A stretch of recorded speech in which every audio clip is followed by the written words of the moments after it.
door and gate. I hope you're doing great. Let me know if the audio is good if you do come in. We have a 16-year-old. Probably won't be long to soon will be a 17-year-old and then an 18-year-old. The doors, how they open up as you get older. But just remember this. Just remember that youth, enjoy your youth. You know what I mean? And understand how much of a blessing it is that you have all this information at your disposal. Somebody like me, many others that give great information across this wonderful free device called YouTube University. Pretty amazing. So, this wasn't even too long ago. JD reached out and he's got something here. It says, "Hey Dave, this is I'm one of the requested. He's one who's requested a video a while back for starting up a garage door company at 16. So probably 17. Been in the business for almost a year now, and I'm getting to the point I need to stock. So he needs to stock a shop, stock a shop and a truck. Says I'm at a fork in the road for all I should do, and or how to set up to make my cost and service time the most efficient. If you have any advice for this, would be more than happy to hear what you have to say. Thanks." Oh no, thank you, JD.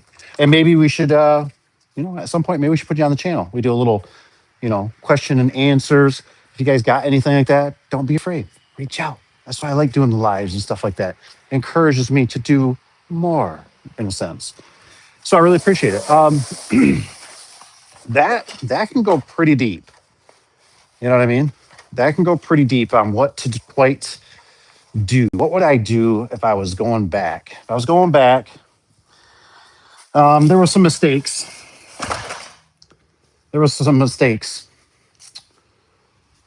These are just my opinions. And my opinions are just my opinions. And they're not always right. Oh, look, maybe we'll get one. We'll get one like. Don't forget to hit that like button if you don't mind. So here's my thoughts, right? I do believe Grant Cardone talks about this one, right? Forget the women, right? Forget the women. If you have a little fun here and there, you do have one, that's great. You know what I mean? But the women will slow you down. They will cost you money. So don't focus on the women so much. You know what I mean? If one comes along, sure, we can be friends. We can hang out. We can do this. But it's a mutual agreement that I have to become the warrior. I have to become the provider. I have to build the garden. I have to build the house. I have to build the temple. I have to take care of myself. I have to be physically and mentally and spiritually strong. You know what I'm saying? So if they want to be a companion, there's that route. Now I'm getting a little bit off track here. But so the one thing that comes to my mind, at least in my mind right away, is I tell myself, I go, I'm with you. I'm with you. I want to make as much bang as I can. So it's one of those things right now with the market as of right now, these vans, like this one sitting right here, I'm finding pretty good deals for $5,000 all day long with under 200,000 miles on them. They're cheap. They're a hell of a storage unit. You know what I mean? I can take my mobile storage unit and I can go out and do service calls. I can be done at the end of the day where I'm super tired. I can shut my doors. If it rains, hails, snows, the wind's whipping like the Dickens, no big deal. I shut the doors. It's contained. If I go somewhere, bloop, I lock it. It's all contained. So my first thought is, you got to get the wheels, right? You're going to get the vehicle. You're going to get the wheels. So if you're hurting for money, in a nutshell, you can do what I did, which is, I used to drive a truck. I drove a truck and I used it for personal and work. It was a bear. I am not going to lie. It got really old really fast. Reason being is because on the weekends, and I would actually take like an area like this and I would tape it off, or I had a spot in my garage that I would Like make that my section. Take duct tape or whatever. Make a little barricade with some 2x4s. Whatever you got to do. Use the lines, and I would set all my stuff. I take everything out of my truck. I'd set it over there. But then I had to be disciplined on like Sunday evening. I had to unload my truck with personal stuff. I had to load my stuff all back up. I had to put it in the right spot. It was a real bear. But what I'm getting at is that like this van, it's all, I could carry some of it and more. You know what I'm saying? Like I could carry more. The truck, I'm trying to think what I used. I think we went like maybe we'd go camping and stuff like that. So that was kind of the bear. But the wheels is kind of the important thing, right? That's what gets you to the job. That's what hopefully you're stocked up like a fireman, right? You know what I'm saying? Like you're ready to go. You show up and you're ready to conduct business. That was something that took me a long time. That you don't want to run and go get a spring. You don't want to run and go get a strut or torsion tube or bearing plates. You want that to be with you. It's just like the firemen, right? I mean, you don't want them showing up and they're like, "Oh, we don't got our C." Was potentially seeing about a storage unit. Depending on, I don't know, like I said, this rabbit hole will go pretty deep because I don't know your demographic. I don't know if you're living with somebody. I don't know if you're in an apartment. I don't know if you got a shed or you know, whatever. You know what I'm saying? So those are some variables. That's why, for the most part, I typically prefer, especially if you're starting out and all this kind of stuff. Out of sight, out of mind. You know what I mean? So you have a lot more flexibility if you're kind of out of sight, out of mind. Nobody's complaining, neighbors. You can have more diversity of your property, depending on what you're doing, where you're at. But it looks like you got to be about 18, so you're not too far away. So the vehicle, I'd be working on the vehicle, making sure that's all loaded up. And like I said, I could pretty much fit. Not, I can't fit everything, but I could fit a lot in this van right now. You know what I mean? Like I could put a couple openers in there. I can do. I got my ladders. I can have wall buttons and remotes. I can have pretty much everything besides weird size springs. That's about the only thing. Besides that, we got 17. I carry 17 springs, so you can carry 17 springs and you're pretty much covered. I've had a couple of these break now. I don't think I'm a fan of them. These are Clope. Clope. Uh, let's take a look. Where do they stick the skinny ones? So hopefully that kind of helps you out with, you know, and it's one of those things that if you keep coming across, what I always like to do is if I keep coming across something, then I purchase more of something. You know what I'm saying? So if, certain size spring or bearing plates. Bearing plates are important. Stuff to do spring conversions are important. You know, you just start buying a little bit more quantity, just little by little, little by little.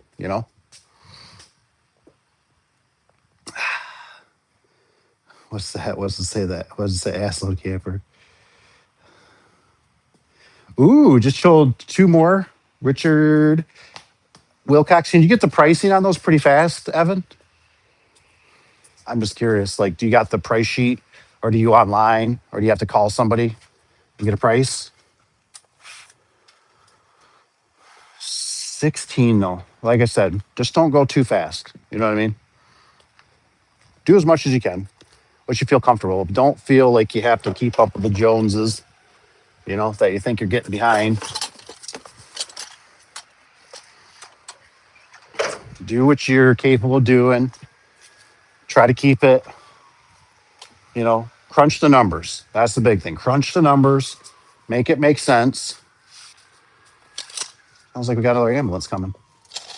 Never fails. Every time. Which way is it going? Which way is it going? I gotta see. Yep. Heading towards the lake.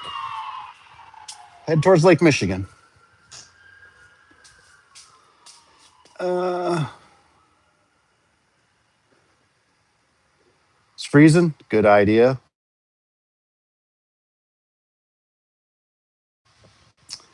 So, thanks for the advice. See if that helps or just totally killed it. Most of the doors I order. Ooh, you like them, huh? Adjustable. Um, okay, you got to call somebody. Yeah, I just heard one of the ladies. Now, mind you, this it does take a little bit of time. You know what I'm saying? Like we a little bit. Um, so it's been probably a day or two, and the customer got a little cranky. It's like, hey, this is for a price. Totally agree. You know what I mean? But I think it's still going to get sent a price just for the fun of it because they were going, you're going against precision. I mean, come on, can't be that hard. I think I got everything out of this truck finally. Van, sorry, this is not a truck. I don't know what's considered. I don't think they consider it. It's like a station wagon. Um, when I went out on my own, wasted a lot of time. Yeah, it's kind of hard to say. I just say it because I think a lot of people can get roped up in the whole. I think they call it the. Uh, what would you call it? Maybe it's called like the contractor vortex. I've always been trying to think of something to say on it. The contractor vortex, and it's like sometimes you can have a lot of business, and that can be a big illusion because we're not crunching the numbers, and so it's like, oh my gosh, we're busy. Oh my gosh, we're busy. Oh my gosh, I need a new truck. Oh my god, I need those tires. Oh my gosh, I need this. I need this. I need this. I got all these customers. I need. I got to hire three more guys, and you could rush through that, and you can make a lot of mistakes. You can hire people, and they go, "Well, I got experience," and they don't have good moral ethics. You know what I mean? Or you do hire somebody, and it takes a year or two to get them up to be trained, and then they decide that they're like, you know what, I'm just gonna go out on my own. So there's just a lot that can really kind of beat you up. You know what I mean? It's kind of like that whole material thing still. I think I think Evan would be a really good candidate for it. If he plays his cards right and takes it, you know, um, takes I don't want to say so much the slow route, but instead of focusing on maybe a place to live that's got the white picket fence and it's the perfect house that basically generates no money, no money. All you are is a slave to the man, to the kings and queens that run this freaking place. It can be up in Canada, it can be in the United States, it can be the UK, it can be Russia. That's what it is. You know what I'm saying? It's the kings and queens. And so you have to watch that where I look at that and I go, unless it's got like a hell of a pole barn, you're going to use it. But like I've mentioned this before, people have to watch, right? Because you start doing that, some townships, no, no, no, no. Some town. So like these are things you just don't know that most people don't check. I remember I had one property once, right? Had a culvert, had deep ditches, right? Had a culvert, and the culvert was failing. So and so luckily at the time they were doing a cleaning through the ditches and stuff. And I told the township or whoever, I told them, I said, hey, I said, so how's this work? I said, I kind of caught this. I said, but this thing's eroding. It's obviously old and dilapidated.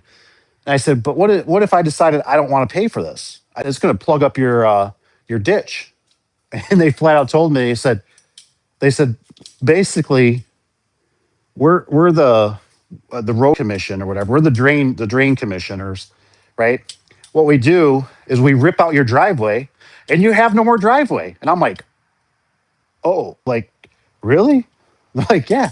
So if you don't pay for it, which by the way, at the time, just the one driveway, I don't remember what it was. It was either, I think it was about $10,000. You know what I mean? And you're just like, I got to pay $10,000 for something that does not even increase your house value. That's not going to get you more money. It's not like you're revamping a kitchen. It's not like you're redoing a bathroom. That's something cool, you know. So there's just so many layers to things versus if you work on something like that builds you that money, that makes you that money, that is something that there's going to be a demand for, just like storage. I mean, like a building, you know, it's like this building, right? It's not very big, but you know darn well you could lease it, you could rent it, you could sell it pretty easily. You know what I mean? It's very adaptable. You know what I'm saying? Where houses are very nichey in a sense, especially depending on what price you paid and so there's a lot of stuff you got to consider, and everybody's different. You know what I mean? Like everybody's got different thresholds, everybody's got different incomes, everybody's got different municipalities, and I just know, like I said, for me, I went down that road. You know what I mean? Where I consumed a lot of stuff. I mean, we were, heck, we were taking on this. We had, quite a few more employees, and it was like this one guy that he made me realize, and he said, he goes, he goes, we're damn near doing twice the amount in sales, right? We're doing twice the amount in sales. He goes, we actually pulled less money. He says, when I actually cut it down in half, concentrated in my area, worked on the profit, worked on what was profitable, we actually kept more money. And it was like, oh, whoa, like, yeah, like we were running around like chickens with their heads cut off, and it was just, oh, we're busy, we're busy, we're busy, we're busy. Right. But are you being profitable? Are you being smart? I mean, it's like right now, I don't talk to really too many people uh, in the community that, you know, basically have low mileage vehicles.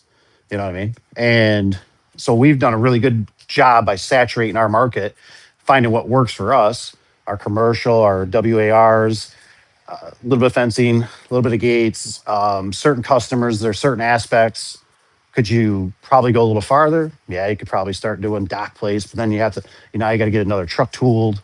Uh, you got to have bigger, bigger boy stuff. That's what I call it. So there's a whole list of things. Whole list. See what I did there? Did like a Mr. T.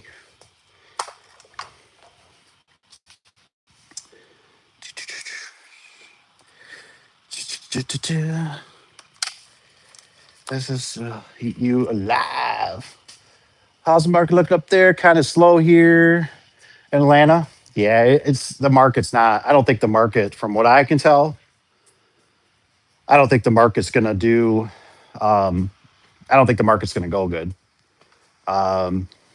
We got super high inflation. We'll see if it happens. They're talking about diesel shortage. Um, I think right now it's August. I was just watching a guy. I mean, they're basically discounting new pickup trucks about $7,000, $8,000 right now. So the car market's pretty flooded with vehicles, so people aren't buying. Repos are up. Um, all we're missing is basically the mainstream media, the ones that control, right? If you control the media, you control the crowd. You know what I mean? You control the sheep.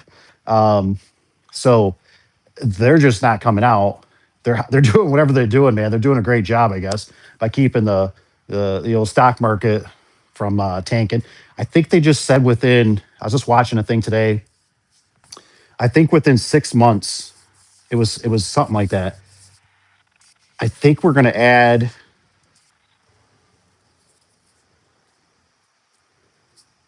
think it's in 6 months, they were talking about 1.6 or 1.7 trillion to the deficit because they're going to start printing the money. And I'm like, that ain't good. You know what I mean? So I think we're back to the whole 2018, 2019 era. And that's when they deployed the, and that gave them the ammunition to raise interest rates. Housing is not moving. I mean, interest rates are super high in houses right now. So people are stuck. You know what I mean? I got some properties I like to move. I'm stuck. You know what I mean? When you're at, 3%, 4% interest rates, it's like, what are you gonna do? Jump into something that's, 6, 7, 8 now? You know what I mean? And then you gotta, whatever you buy, you normally want to trade up. You know what I mean? Then you gotta uncap a property. So it's like, nah. You know what I mean? Might as well just hold tight right now. We got fall, which fall is typically seasonalities of people, and it'll be easier to control people in the fall. Well, fall and winter because people sit in front of TVs, so they just consume more media. You know what I mean? And then it's easier to be like, things aren't looking. It was Russia, Russia, Russia. Russia did it. You know, and yeah, so that'll be fun. So no, I don't think things look good. I was talking to one of the guys the other day, and I think the only reason that, in a nutshell, whoops, like I said before, the reason we're busy is, I mean, all this week, you got three guys basically, that are, working at the WAR. And then, we got a few, for your resis and stuff like that. And then you got a gate that one's going to consume some time for a gate down south. But other than that, it doesn't look like, but it's always tough because, when you've been doing it for 20 plus years, you're pretty ingrained. You got a lot of stickers out there. So I don't think it looks good. It's not that I want keep moving forward. You know what I mean? Keep moving forward. You keep hustling, keep trying, keep pushing. I mean, that's what you got to do. It's just what sucks is if you get too far stretched out, that's where things can bite you. Because all of a sudden now you got the Bills. What do they call it? The Wolves. You got the Wolves at the porch. Ow! Give me your money, pay me. That's where they come out.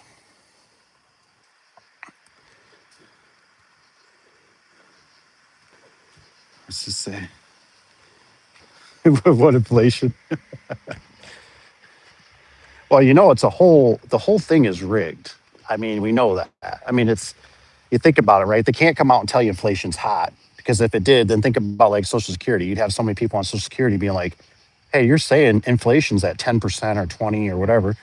And like, we need a raise. You know what I mean? So it's all manipulated.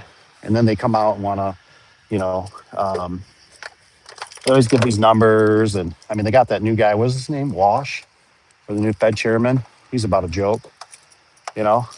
I mean, I'm really kind of getting sick of all these dumb people that are supposed to be helping us out, making us better, that are just basically not that bright. You know what I mean? Super dumb. I mean, it isn't rocket science to see what's going on. And then, I don't know what they're going to do with the WAR over there. I just don't know how. I mean, we're definitely on eggshells. I think we could be one media news article away if they decide. Because I was just watching something too, and they're talking about how they have to collapse it to say it wasn't their fault. And I thought, oh, okay, that kind of makes sense. I could see that being a possibility that we have to collapse it to basically like almost devalue the dollar, and then because they're trying to bring some of that stuff back, but dude, that's such a long game. I mean, all you have to do is be in business or just have common sense or just look with your eyes. Would you could you imagine starting a big business? I'm talking just thousands and thousands, thousands, thousands, hundreds of thousands square foot, for a building and stuff. To think in another year or two, somebody's going to come in and shut it all down and be like, nah, we've opened up trade. I was watching the tariff thing. We pay for the tariffs. That's how I understand it. And somebody could prove me wrong. We paid for the tariffs. You know what I mean? And then the fact that it was not, um, it was not warranted by the Supreme Court. And now we have to, but they're going to get refund checks. Are you going to get a refund check? Because I sure as hell ain't going to get a refund check, but I sure as hell paid for it. I think somebody's lying to me.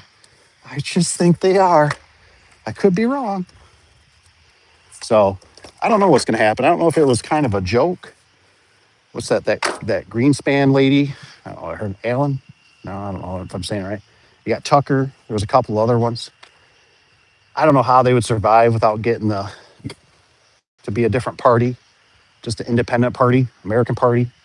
Maybe be nice. I don't know what's going to change. I know I'm changing a lot. I'm trying to change my wallet.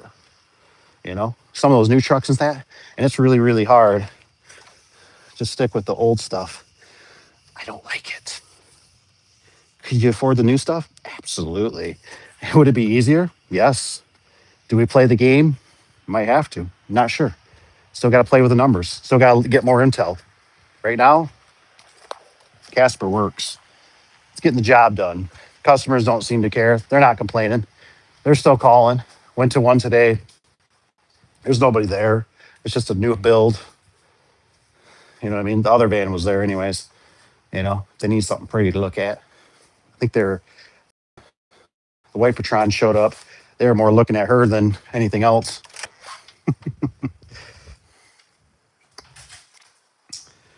That's right. Laugh from keep crying. Absolutely.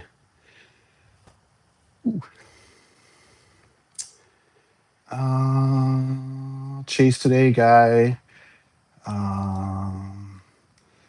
Was his head an old LiftMaster 10 to 45. Trigger the opener with a key fob. Whoa.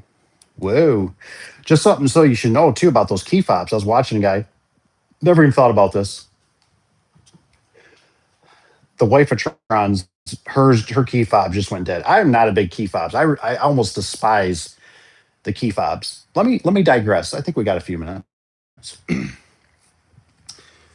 For one, I've taken her van and I've driven off. And that really irritates me because the van is typically for the kids. And I have drove off and it's like dinging at me. Ding, ding, ding, ding, ding. No key detected. And I'm like, okay. Now, one time I think I was in a little bit of a code red and I think he gets two for the nine thumbs up. If you don't mind, hit the thumbs up if you're here. So I don't know. I went down to the gas station or something, right? And I'm thinking like, all right, like I just won't shut it off. And I'm thinking that's kind of bullcrap to me that this thing's telling me there's no key fob. Like I feel like it should have a timer. Like either you find a key fob or you got 20 minutes or 15 minutes and this thing's shutting down. Because I always thought like, what if you had the kids in here, right? And you're pumping, getting gas, which you shouldn't be, all that kind of stuff. And they took off. You know what I'm saying? And you got the key, but the car was, you know what I'm saying? Like, so I guess it's no different than you left the key in running. I don't know. So there's that. Get in it a couple days ago, hit the button, no key fob detected. What the fudge? It's right here. Well, obviously the battery died. So luckily she does have another one. What if she didn't have another one? Like how do we start this thing?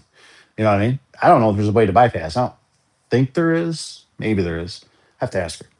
So, anyways, the point is that they say keep your key fobs away from your car actually because otherwise they'll talk and it'll drain the battery on your key fobs. So, just a little helpful tip. You know what I mean? So, don't leave them in this vicinity. Take them inside the house, whatever. Don't leave them in the vehicle because you might be draining them a little prematurely. Oh, I see the love. Whoops. Oh yeah, 18%. Like, yeah, but here's the thing, right? This is the weird calculations. You're right, and that's a good point, Evan, on the 18%. But what were you buying a house for back then? 30, 60,000? What are you buying a house for now? I don't know what the math comes out to, but if you're buying a house for 4, 5, 6, 7, 100,000, even if it's at 6 or 8%.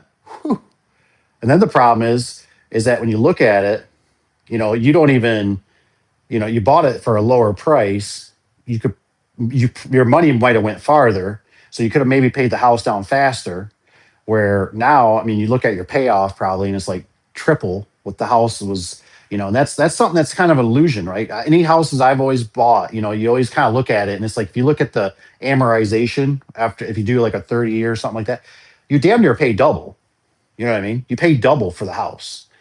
Um, and the crappy part is what nobody tells you is that like you think it's going to be that easy, and sometimes it feels like it's easy, and sometimes it feels like it's absolute hell. But sometimes you get into a house, and the problem is you're like sitting there, and this is the way I think of it. Just my thoughts. You get into a house and you're like, well, I'll fix that. You know what I mean? That's no problem. I can fix that. I can do the roof. I can do the windows. I can do the siding. I can do the carpet. I can, and so what happens is, as your business starts growing, you know what I mean? And now you gotta take care of this garden. Now you got to take care of this semi slash weed infested garden that's not producing really. You know what I'm saying? Like it does because you got to have some shelter and stuff. But it's like if you need a roof, well, do you got equity in your house now? Have you been paying on it for a while? Are you going to go try to get it? Are you going to pay it just out of pocket? These things, the hot water tank goes out. All of a sudden, the sewer's plugged up. It's a $1,200 bill. Hey, by the way, you got a cast, so now we got to dig up your sewer line. That's going to be this. Oh, the heater went out. That's going to be $10,000. There's just all these hidden surprises that like is a real pain. You know what I'm saying? So that's why then in a nutshell, like your weekends are kind of consumed. You know what I mean? Because you either got to fix that or you got to be working on the business, and it's a hard juggle. It's a hard juggle. So that's why sometimes I look at it and I go, like a man cave possibly for the business. Like I'd probably lease if I was starting out again, just to get my feet wet, to start understanding. Oh, here's an electric bill. Boy, they're kind of screwing me. Oh, here's a sewer and water bill. They're kind of screwing me. And you could just, but if you had like a year lease or something, but at least you're mobile. You know what I mean? If you're like, this area sucks, like, I didn't know what I know. It was just like, oh, there's a building. It's affordable price. So we purchased this building. You know what I mean? There's just a lot of things that as you get older and the more you do it, right, you get kind of smarter. But it's just these things they can kind of lock you down, and sometimes not in a good way. They can be kind of a bad. Um, you know, like for instance, right, we were going to do a loan on this property. We were going to do something, I don't want to get into a lot of details, but the one place now, not you can go shop around, but you got to go shop around. And if you go shop around, that takes time. You got to go talk to the bankers. You got to provide this and this information and this and a blood sample and your sample and a stool sample and all these things. But I remember they've never asked me. They asked me one time, I was doing a loan, and they said, what kind of car do you drive? I'm like, where do you guys come up with this stuff? Like, why do you ask me what I drive now? Like, well, which car do you not know about? Which one do you want to know about? You know what I mean? So you got that. Then it's like they wanted to do core samples to see if the ground is contaminated. Oh, okay. I mean, the other bank never did that. You know what I mean? So I mean, it's just like you're held hostage in a lot of stuff. So it's and once you tell them, once you go down and try to be a good boy, there's things that can remedy from stuff that if you so it's just sometimes I just look at it and I go, looking back, you know, especially if I didn't have kids, because that would be the biggest problem right now. I would probably just rent. I would just rent if I could find probably a like a 4 bedroom. I don't know, whatever. It's a lot of square footage. I don't know what the square footage, but four bed, 3 baths. Probably just rent. You know what I mean? Like, don't have to worry about plowing. Don't have to worry about cutting the grass. Um, Maybe the neighbors do suck a little bit, depending where you're at. Maybe you're in a high enough area. We got a place called it's called the Great Wolf Lodge. I love the Great Wolf Lodge, especially in the wintertime. They got a restaurant in there. They got a play area. Big. It's a big water park for the kids. It's like I just live in this. Like you go home, you're home, man. You want to go out and get food? Just go down to the bar. You can get drinks. You could have if you had family or friends or whoever, or you make family and friends, uh, family or friends there. Don't be doing any of that stuff. No crossbreeding, okay? But you could be. It just boom, man. You know what I mean? I'd pay a premium for that.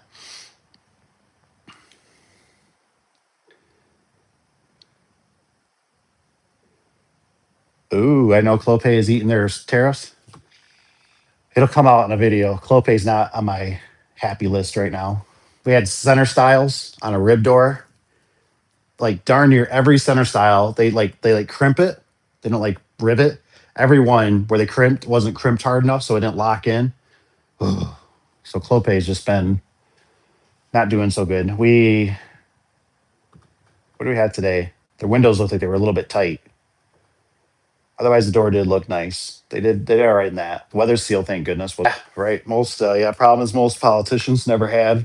Well, and that's the thing is like it's funny that Clope's eating supposedly the you know what I mean? It's like it's just all made up. You know what I mean? It's all made up for the kings and queens that we work for. Oh, I froze. He says, "Let's see if we unfreeze." Let me know. Let me know if we unfreeze down here. Do do do. They probably heard me saying the word. They're like, "Nope, can't be talking." Bro, it says, uh, if I start the vehicle, somehow leave the key fob behind, the time limit starts without. Oh, you start without the key fob. Text bill is double. Dang, man. Did I freeze up, guys? Let me see at the bottom. Make sure you let me know. Like, put a number one in if you can hear me. Sister, okay, husband just bought a decent sized place for just over. Well, that's not bad. The inside needs a bit of work. Garage needs new shingles. Um, all good here. All right, good, good. I had Rich, which he always thanks for letting me know. Rich, he said I froze, so maybe it's just on his end. You're a go. Thanks, Rich. Let's see here. Decent size, 200. Inside needs a bit of work. Garage shingles, but he does construction, so they should have it under control. Yep, yep. Extra payments knock down the principal. Right, right, right. I just try to tell people, you know, and like I said, you know what I mean? Like it's all depends on what do you want to do because, you know, like Evan talking about his what was it, brother? Sister and her upcoming husband, right? So, you know, and yeah, and here's the thing, man. It's like we're not the ones sleeping in their bed at night. Uh oh, did I hit something? Now I got Evan says audio is gone. Is my audio still good? I don't know. This thing must be glitching out bad. Hopefully, but I'm just thinking. I don't think I hit nothing that would turn the audio. Everything looks good on this end, but I just think of sometimes you got to watch. You got to watch that whole. You know, it's just how do I say it? You know what I'm saying? Like it's like you're. I think I lost. Did I lose my audio? Somebody put a number two if you can hear me. Number two. Can I get a number two in the comments to make sure my audio? Maybe it's part of this Wi-Fi messing up. Oh, got number two. All right, we're back. We're back. All right, thank you. Sorry for the problems, but it's just you know, it's one of those things, right? There's no pro or con for me telling you this. I've just went through what I've gone through, right? My trauma, my problems, and it just felt like it was the pressure. And I look back, and I wish I would have just been more advised or been more of a man and felt my gut and just be like, this does not feel like it makes the most logical sense. But I had women, right, that were like, "Oh, but we got to do this," and it's like that whole programming, right? Like the whole programming of, and it's like at the end of the day, like that stuff almost like it doesn't matter, if that makes sense. Just because you know, if you have a big fancy wedding, you know what I mean? It does not guarantee that you're going to have a long marriage. It's just, that's just the way it is. I mean, because when it's like, those are the things like at nighttime when you're laying with your better half, there's stuff that gets said. There's stuff that goes between you two. There's stuff that's good, some's bad, some's problems, financial, some's health, some's parents. It's dogs or animals or kids or that stuff compounds. And everything you bring in now you have to be a steward of, if that makes sense. You know what I mean? Oh, I always try to explain to some of the younger guys, I always say, look at it like this, just think about when you used to ride a bike. Just can't wait till you get that bike. If I only got that bike with the 10 speed, I could go so fast and life would be so good. I could show my buddy how cool I am. Or maybe that girl will look at me, right? And you got the bike, and then you got older, and now you got the vehicle, right? And now you got the vehicle, and you're like, man, this is like, I want a better vehicle. I want a bigger truck. I want a bigger van. I want a nicer one. You know what I mean? And that's what they're doing to all of us. They're always trying to program us, right? That's why they're always like, I was just listening, what was it, BMW? I guess some of the BMW owners are upset because this new Spider-Man that came out is being advertised on their screen. And I was like,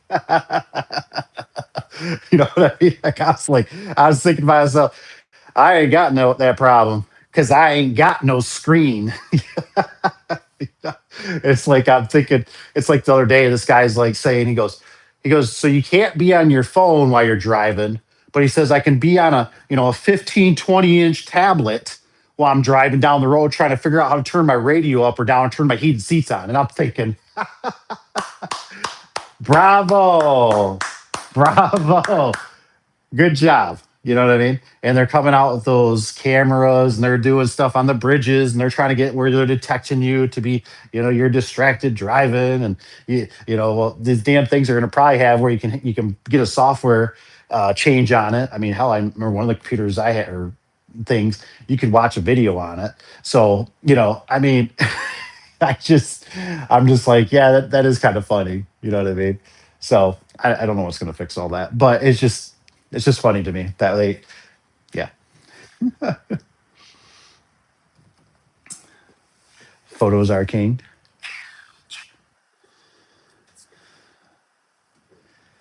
A truck with within the last week. Yeah, yeah. Oh, yeah, yeah. The lemons saw video people. Yeah, yeah. I think they said like I think the one guy was saying like, why would you buy another 5.3? Because they got the lifter problems, and it's really stupid. It's really stupid because you and me pay the price. And people are still, until they start. I think Ford just had another 10% decrease in sales, but then I'm listening to their person talking. They were like, but we planned for that. Who plans for we want a 10% decrease in sales? What the? It's like you guys just all you do is lie to keep the shareholders at bay. It's just nothing but everything. It's getting ridiculous. It's so much lying out there. It's horrible. Mm. But yeah, I know my dad. He was saying something like I don't know what he was exactly meaning. Like he would have maybe decided to buy a different vehicle or maybe not buy a new truck. I'm not sure what he was talking about, but he had something where I think he had a service that was really nice where he could start his truck from the phone, and I think he had to pay for that. Another subscription. I think maybe OnStar was different. Another subscription. That's all they're trying to do nowadays. Everything is trying to become another subscription.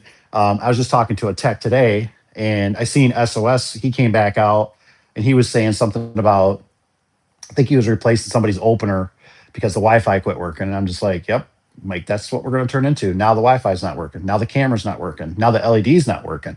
Like, and it's just like when I realized we got the LEDs out in the shop here, right? It ain't like these lights. You know what? Not like these lights. These lights are actually better because I can go buy bulbs, a pack of them. I think two of them for like $20. But out there, the LED started going bad. It got to a point it was flickering. It almost make you feel like you're having a seizure. Just click, click, click, click, click. One of the guys unplugged it. I turned it on. It's doing it. I'm like, well, I got to replace this. So I go to the place I bought it. Right, it's only a couple years old. $120. And I'm sitting there thinking, I always go back to like if I had to pick up pop cans, or I'm sitting there and I'm thinking $120, like I used to gauge when I used to work at a shop. It was easy then, right? Because I basically got paid by the hour. So I'd be sitting there, and anytime I'd have to buy something, I have to buy food or I was eating out, I'd sit there and I go, oh my gosh, I got to give 2 hours of my life, 2 hours of my life to afford that. Well, I don't know. I don't know if I took taxes out. So that's still a little bit. Now I might have to do 2.5, 3. We'll just say 3 hours.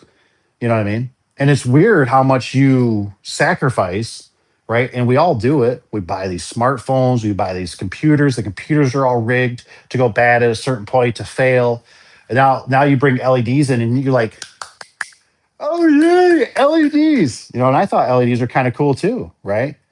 But when they're only lasting a couple years, and then they break, and I'm like, well, how do I fix this? Like, I got to buy a whole new fixture, not just change a bulb. It says we're reconnected.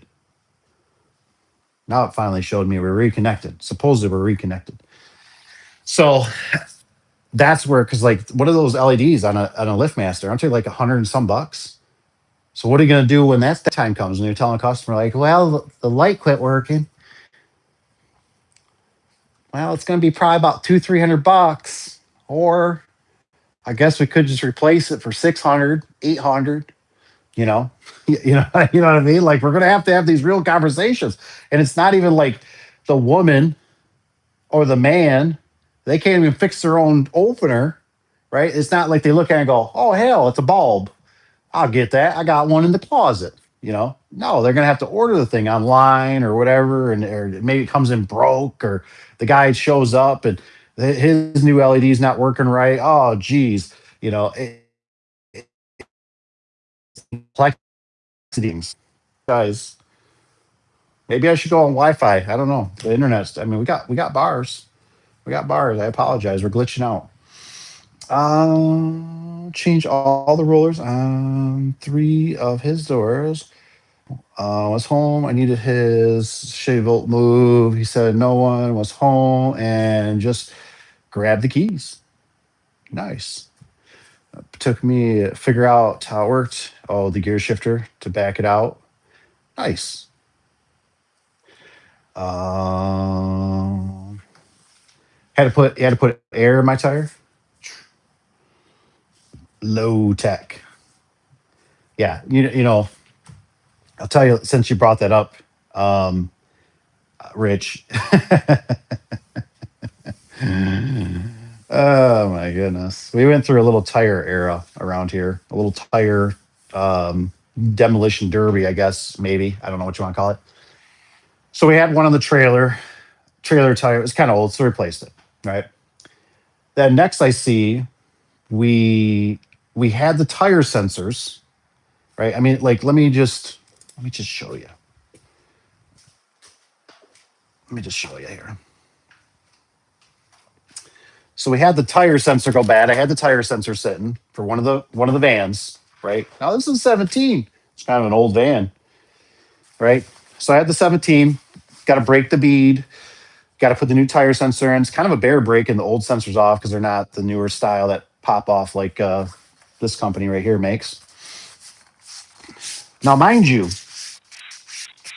right? And this is what I'm getting at. This is the future here. So I'm trying to work on my own vehicle, right? Trying to repair it myself, right?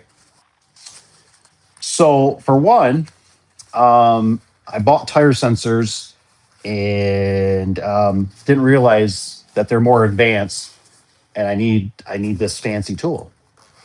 So now another hundred some dollars in, I have to buy a fancy tool. Now I have to watch videos on how to use this tool so I can do tires. Um, and then I get nervous. I didn't maybe they had a button on them to push after I already installed them. So I'm thinking, oh my gosh, like I didn't push the buttons. Now I got to break the bead back down. I got to push. I finally figured it out. So, anyways, we have another vehicle. They're getting old, and you take them places. It's been a onesie twosie. Look, they're all the same age. Just replace them all, right? So, it's one of those things. Hey, I haven't been around for a few years, so uh, you know, let's just change them all. It's not that much. So we change them, and since I changed the one on the one fan, it don't read anymore. So now it's saying the tire pressure is actually zero instead of showing like a tire just not reading. So the guy, oh my gosh, tires, he's checking tires, and it's like, what are you doing? I just filled those things up yesterday. I haven't programmed them yet to the vehicle. Well, the thing says they're at zero. Jeez. So, yeah, so it stalls them out, basically, is what I'm trying to get at. It costs money. It's fine. I got to program them still. I go through, I start programming. They're not programming right away. I almost thinking, uh-oh, these ones have sat on the shelf too long, or I got them, from somewhere through Amazon. They scammed me. I don't know. Finally get them programmed. Basically, what my long story short is here, it takes a lot of time to do this stuff. So the more complex these vehicles are to get, it's going to cost you and me a shitload of money. A shitload. Technicians, time, tools, special tools that they got to do more stuff than I have to even. So it's just going to keep ramping up. I mean, this thing's got all kinds of gizmos on it. You can check the monitor, all this kind of stuff, but you got to learn all this stuff. You know what I mean? And so hopefully they're good for another whatever 5 years or whatever it turns into. But what I'm basically getting at is it takes so much time and energy and money. And then how good is this? How long is this good for? Get another 2020, 26 vehicle. Oh, these don't work anymore. These things have, which is kind of funny. They remind me of remotes for garage doors. They have 433, I think. It's 433 and 315 megahertz is what these things read at, is what it'll show for your options to pick per years on vehicles. So it's just, so we went through a little tire. And then the next day, pretty much, the one guy that his vehicle's all set, he's got brand new sensors, everything. He pulls up and he's like, hey, let me look, let me see the air compressor. Well, why? You know what I mean? I know we just did an oil change. His vehicle, he goes, I got a tire light blinking. What? Pulls up, he goes, oh, it looks kind of squishy. Look, yeah, it looks like it is down. Check it. It's at 20, 30 PSI. Fudge. It's like, oh, it's almost like you put energy into it. And it's, I think I've explained this before on the channel, but you have to let me know if you've ever experienced it. I always feel like I'm maybe the only one. I don't know. You ever feel even when you were younger, you maybe get a bonus from where you work, right? A couple $100 or something, and you're all just like, yeah, man, like I'm going to go buy that pow pow, or I'm going to go buy something cool, or, go get that camping gear or buy drinks. I don't know. You know what I mean? And within like a day or two, or maybe even, all of a sudden, bam, man, something goes out. Blew a tire. Need two tires. Ran over something. Need a transmission now. And you're like, jeez, man, I can't. My money's gone. Um, it's kind of the same thing in the universe. It's like all of a sudden we're like focused on tires, and now everything seems to be good. But it's like all of a sudden it was just like a trailer tire goes bad. The one van had changed sensors over 2 days because I could only fit it in the morning to get a couple done before technician come in. Next day turns into it's showing zeros. I guess I should explain that was my fault to say, hey, your stuff might be off. I just assumed they didn't work anyway, so I figured it was not going to do any. He's been running around with a tire light on for a while, so now he's messing with it. Oh, and then I forgot we had the other van. All of a sudden, a couple days later, hey, my tire light's on. His has never been on. All right, well, it's about the same year. It's probably about the same, so it's probably going bad. Well, we start messing with tire pressure, and then it's like because I'm working on it, right? all of a sudden now he thinks because the vehicle says it's that. Now I don't know the discretionary on this. I told him, I said, I thought they're all supposed to be about the same. And then if there's a 10% difference, that's when it'll flag the thing. And he says, well, it says on the vehicle that the front are supposed to be like 60, the rear is supposed to be 80. I said, I normally just run everything at 70. That way you're not at the peak of 80. You're big, So so he goes to the gas station and then he realizes that the gas station is actually letting more air out than it's putting in, right? Because it's a gas station. Gas station. What how gas stations are. Shoot, you might get 20 to 30 psi of those. You know what I mean? If you're lucky, I've had them before too. That's why I absolutely hate gas station. Unless I got a flat tire and I need 20 pounds of air just to get me down the road, they typically suck. You know what I mean? Because they're free.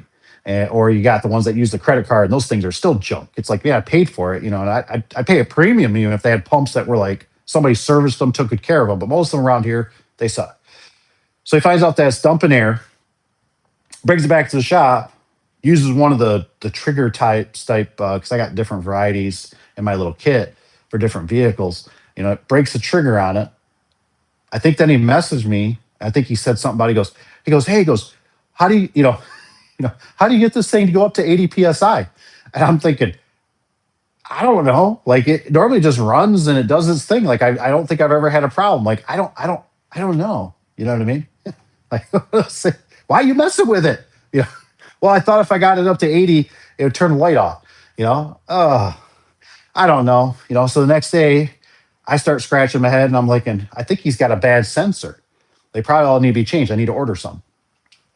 So, and then for whatever reason, I said, you know what? I'm gonna bring them all up to 80. We'll just see, or do everything at 80. Maybe it's got to be at 80. I don't know. So I start messing with it, and I realize I got the sensor, and I'm thinking, I bet my sensor it'll tell me which one is dead. So I start going around. It's reading them all. Okay, it's reading them all. Why is it so? So now I don't know. I put a variable in there. I pressurized them up.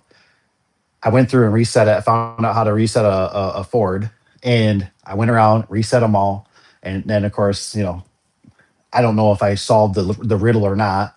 And he tells me, "Hey, the light's off now." Well, I don't know what I did. I don't know if it's 80 psi. I don't know if it's because I went around and reset them all with the computer, but it's working for now. But we probably should get some new sensors coming because even the 2012 that I drive, that one's even got sensors, and that one's got one working, only one. And so luckily I found out it's 315 hertz frequency. So I only got one. So it needs them all replaced. So, but just whatever happened to the good old days, right? Just go around, kick the tire, you know, like men. You know what I mean? Not, I mean, it is nice. I mean, it was nice that morning that hey, his told us, hey, there's a tire issue because we were just getting ready to head down the road. But it threw the whole day off. It really did. It messed the day up pretty bad because now we had to take his to the tire shop. And then we left the van here running because they were supposed to drop it, come back. I was taking my van. So it was just like the whole morning was like I thought we were going to get a jump start on this, and now we're going to be like an hour or two behind. Do, do, do, do. Yeah, and the LEDs, right? Rich was sent a video to me and kind of explained some of the LEDs how they don't really save any money, which I have no doubt. You know what I mean? And you know how it is. They don't. Some of them don't seem like they last. I went through one time about all those Genie light bulbs. They're like, oh, they last for this many hours. Some did, some didn't. And then I heard sometimes those lights don't like on and off, like more consistent. You know what I mean? Because we got one out here. This one lasts quite a long time, but it's always on. So I think I'm going to change that though. I'm going to get one of those ones that's got the sensor on it, so it'll shut it off during the day.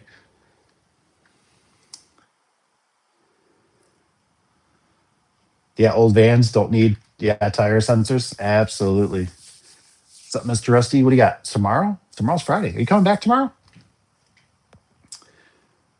Yeah, yep, there you go. Just get some tape. Part time. What's up, part time? Yeah, it just blows my mind, all the technology, you know. kind of a shame. I mean, sometimes it's good, but I don't know. I don't know. I mean, it's like it's nice because it feels like sometimes like the younger generation, you're like figure it out, drive it type thing. But uh, crazy times. Hopefully, all you guys have a good Friday. I'll probably try to wind it down here a little bit. Let's see. Hello, been on here in so long. Remember me? Oh yeah, I remember. What's up, Mister? How you doing? Doing good.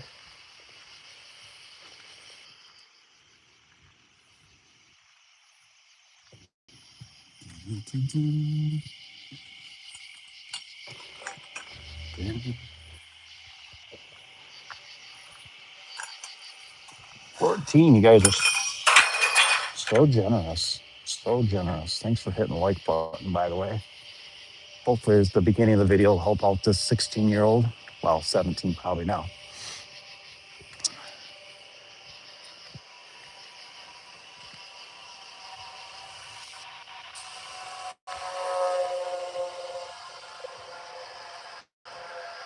I swear the window looks like it's got streaks on it still. Man, I've washed that thing 2 times now.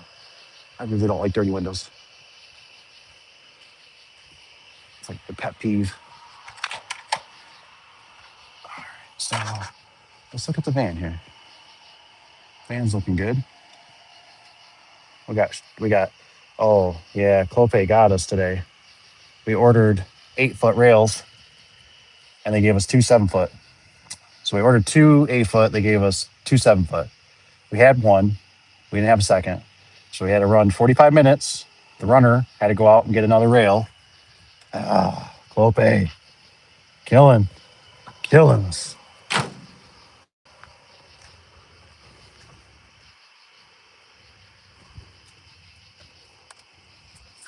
One guy was like, what if you just like get him a genie? I'm like, we ain't getting no genie. Like, and they already got they already got paperwork, everything quoted.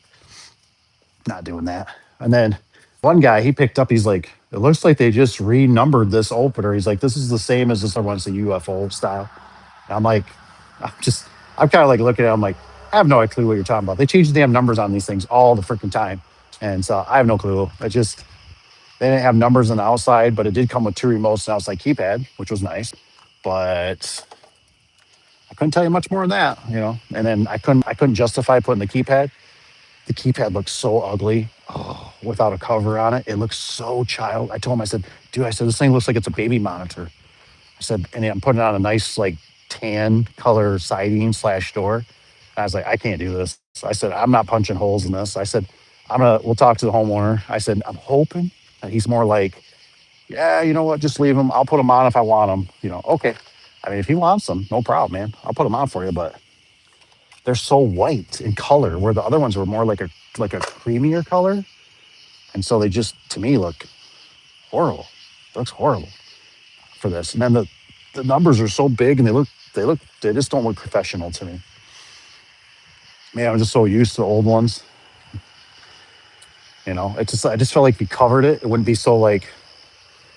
It reminds me of those squishy things that you squish and their eyes pop out, or those Ninos or whatever the kids are playing with right now. I just was like, I can't do this without the customer's blessing. Like, last thing I want is the customer to be like, I don't think I like those. You guys take those off, and then there's like 2 holes from puncturing it. Yeah, your siding guy can just fix this piece of metal, right? Yeah, for like $300. Oh, I wish you guys would have asked. Doo-doo-doo. Back to USA and to work. Nice. Very nice. Should I leave that? Should I bring it? I gotta grab the camera. Ooh. Oh, Bubba's in here too. I gotta grab Bubba. Bubba, come back.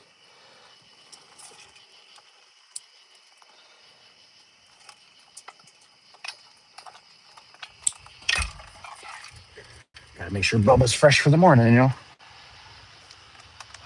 I think all I got to do is go back for that rail, which is only a mile down the road. So that's a really nice gig. And then I think the other guy, he's doing service. I think he's got like a window section to change out or something. A couple details. Then I got a customer, of course, right? The one I've done for gate work. We discounted their price a little bit because I knew this was going to happen. And what do they come back with? Can you break down this estimate? I'm like, isn't that like the cardinal rule? Like you don't do that. And I'm like, I was really hoping this customer almost would just be like, we're gonna get quotes. Go for it. Use somebody else, please. I'm sick of you guys messaging me at, I don't know if it's their drunk wives or what it is, messaging me at like 9 o'clock at night. Be like, oh, it's been a couple days. Gate's not working. Are you coming out? I don't know. I already sent you. We sent you an email. Yeah. Is that not the right email? Oh, I see it. I'm going to forward it to our treasurer. Sound all fancy. Uh, Whatever. You know,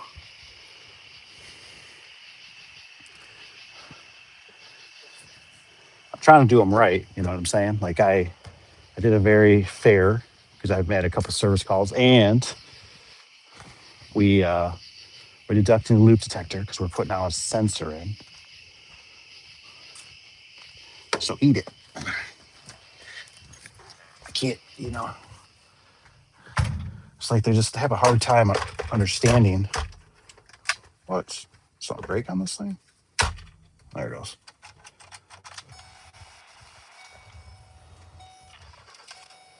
Good thing about this van, the AC works pretty darn good.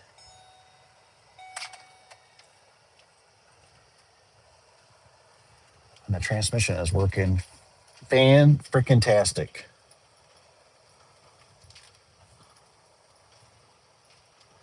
So we're definitely happy about that. But I've been a bad boy and all my stuff has not gotten maintenance. So maybe this weekend, play a little catch up on that because I was thinking the poor Nissan hasn't seen attention lately. This truck could probably use a little go over, check rear end, check transmission level since it's got a new transmission, and then oil. I see they last place they took it was Wally World, so I don't know about that. This extended van though, a couple things about it. One, it does not turn that best. The best. What is the mileage on this? Does this turn on? Can't see. Can I use you guys to light it up? Or 180 it says. Yeah, I don't know where we're at right now. Oh, sorry. Um. Okay, so we still got a little bit on this one. Do, do, do, do, do, do. All right, where's that? Okay, did I get everything? I think so. Power windows and power locks is nice, though. I definitely recommend that and cruise control. Do, do, do, do, do.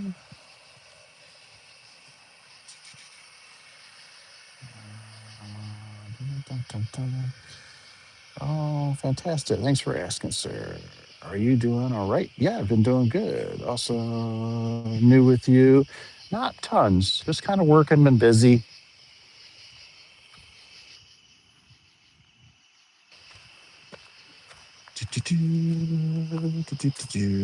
Exactly right. Just hang out and do nothing all day. Must be nice. Playing Clopey, Dave. Put on the truck. Yeah, normally I do it at nighttime, but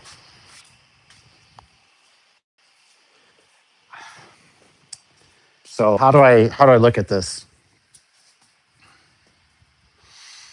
I kind of detailed it with the Wavetron, and then it came in, and this is good educational purposes here, right? That's why you should always check. So I don't even know what's going on, what's out tomorrow, because we should check the dimensions, the size.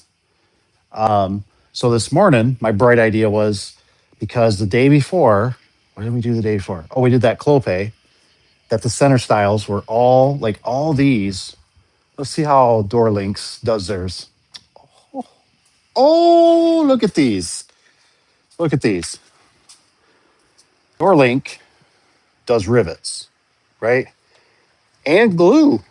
Now they did have a little like rivet in the center for clope, but every one of these on the center was loose. Like I could pull it up an inch. Like they crimp it, like they smash it with a machine. Machine just pinches down on it like a weird angle crimp to hold it. So every one of these was loose on the clope. So what I did, show you,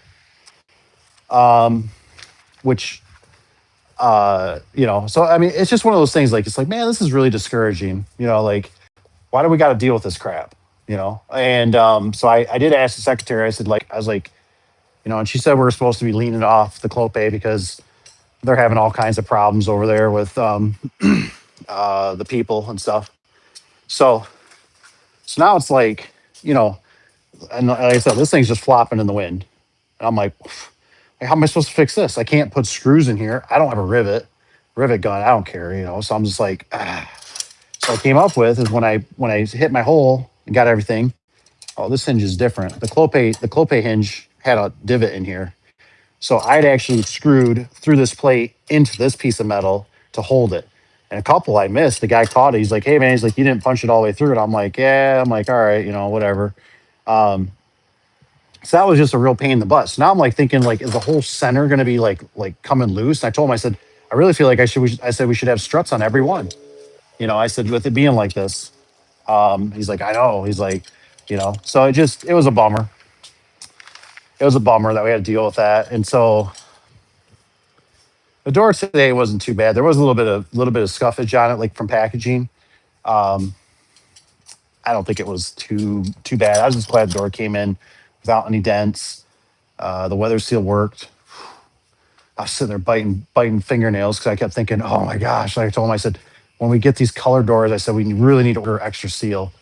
And so, I mean, this guy's what we just went and got touch-up paint finally, because Clope can't get touch-up paint, supposedly. And then now the problem is we have to restart the whole thing because the person that was there is gone. As far as I know, nobody can prove, so I did find the sample. So let's look at the sample here. So here's the sample. They sent us steel, and you can see that in this corner. And this is that iron ore, right? So that steel does not match. It's like, oh, hell no, we can't use that. Sherman-Williams actually put touch-up paint in this corner, and it actually matches. It is off, but look, see if I change it, can you see that? Can you see that little bit of darkness? A little bit of darkness right in this corner. That's not a shadow, that's the paint. But if you look straight on, it looks pretty damn good. Looks a lot better than that, but that, it's just a hair off. I can probably live with that. This, I cannot live with that. This, so we had to get a whole quart of the stuff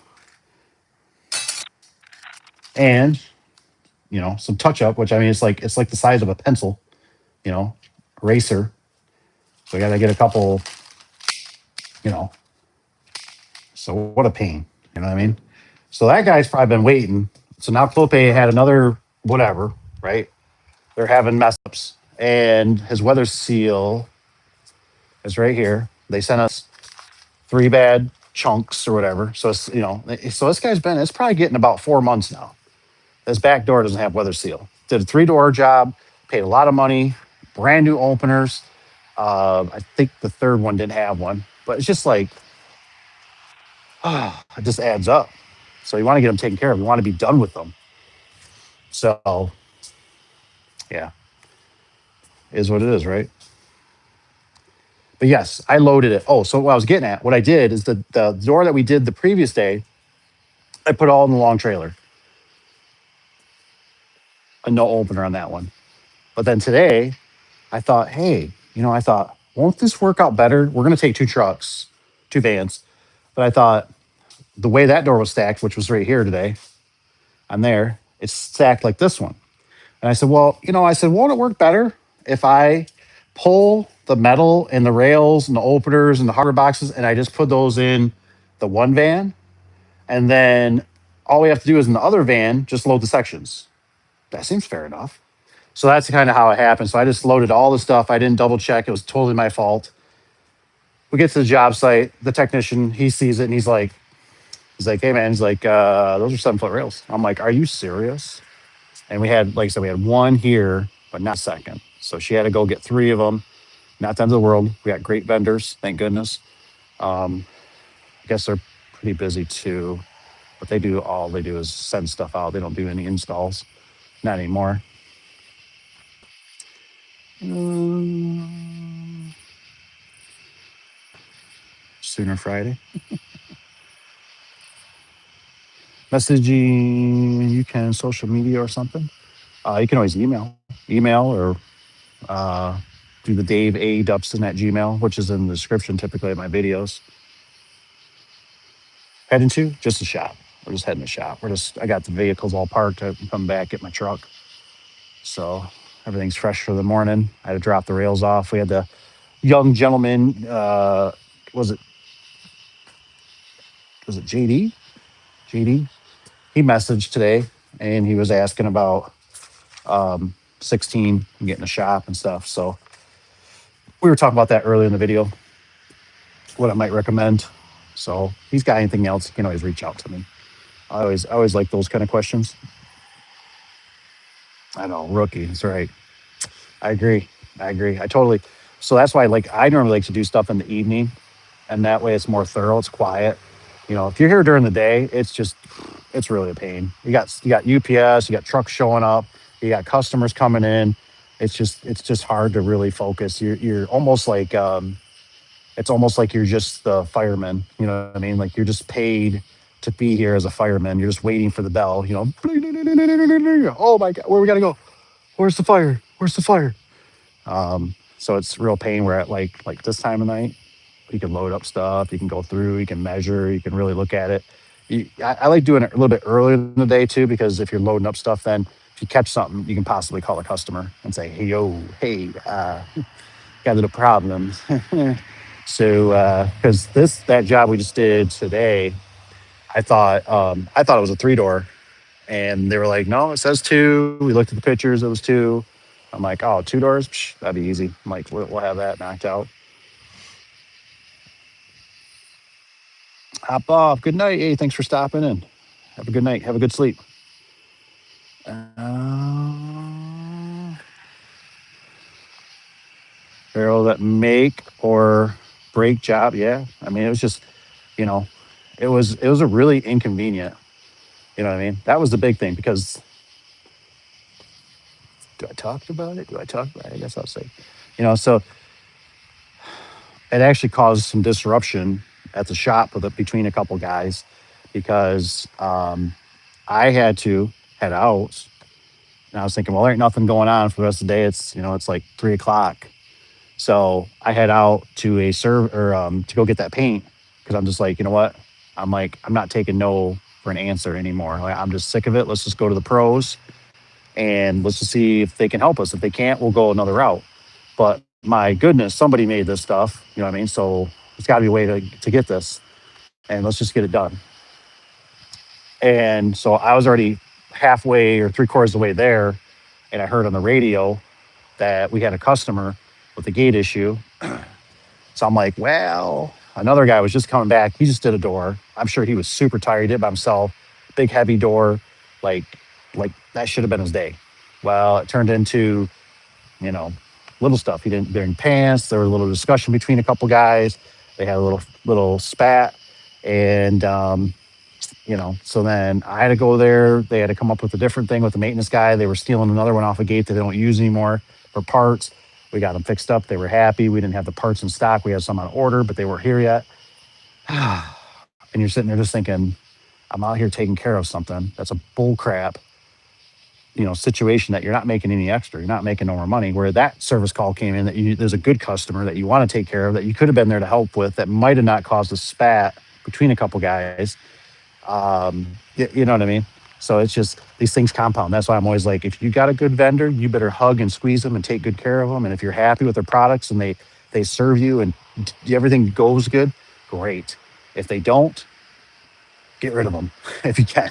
Try to try to find out, find another one. It's like, you know, I think the one secretary is saying something about maybe we're going to be doing a little more WD, and I'm like, WD.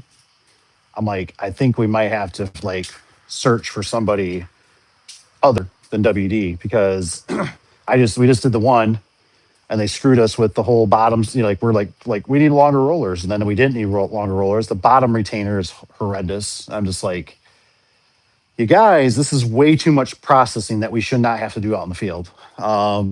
So it's just, yeah, another layer down. That's just not. It's like they do this kind of stuff, right? We upgrade the rollers. There's probably rollers in here of silent glides, but then they do this. I don't like this. This gets lost. This falls off. This goes somewhere else. And then somebody goes to install this door and they're like, oh, I grabbed it. Right? Oh, I grabbed it. Oh, no, you didn't. You grabbed half. Oh, let me go. You're supposed to have 2 packs, right? Oh, they didn't. So they added this, right? The secretary did this. She does a great job. Good job. So she added this. So it has everything. She upgraded the rollers. So it has everything. You know, it's just not what I like. It's not what I like. You know what I mean? That right there, when you deal with subs, you deal with the customer, stuff gets missed. Now, what I do like is and I think Clopay's pretty good about it too. Yeah, they put their stuff in plastic. Some places don't. I like my stuff in plastic. That's nice. And your weather seal so it stays all nice and clean. I like their numbering system. I love the stickers because right now, this came on a certain truck. You know what I mean? Sometimes you remember, oh, we got a certain truck that came in. Look for the white sticker or the green sticker with number 1 in this job name. They do a good job on that, but some of the other stuff, it's a little, it's a little frustrating. And then, you know, sometimes, like I said, for this one, doesn't look bad for Clopay. It looks like they did nice packaging, very nice packaging. But they, these guys over here do a pretty damn good job. I ain't gonna lie, pretty solid. Those Rich B doors, you know what I mean? I mean, you can fold your rubber. Look at all the extra rubber they give you. I mean, it's hard, guys. Like it's hard. I mean, this thing is solid. I don't even know how this thing's fastened. This is solid. You got simple. Says don't like that. Simple goes in and out. You got plenty of rubber to fold it back in, make your ends a little bit more firm. Decent plastic to keep it protected. It's packaged. Everything looks good. Riveted, glued. Really nice doors. The hardware is nice.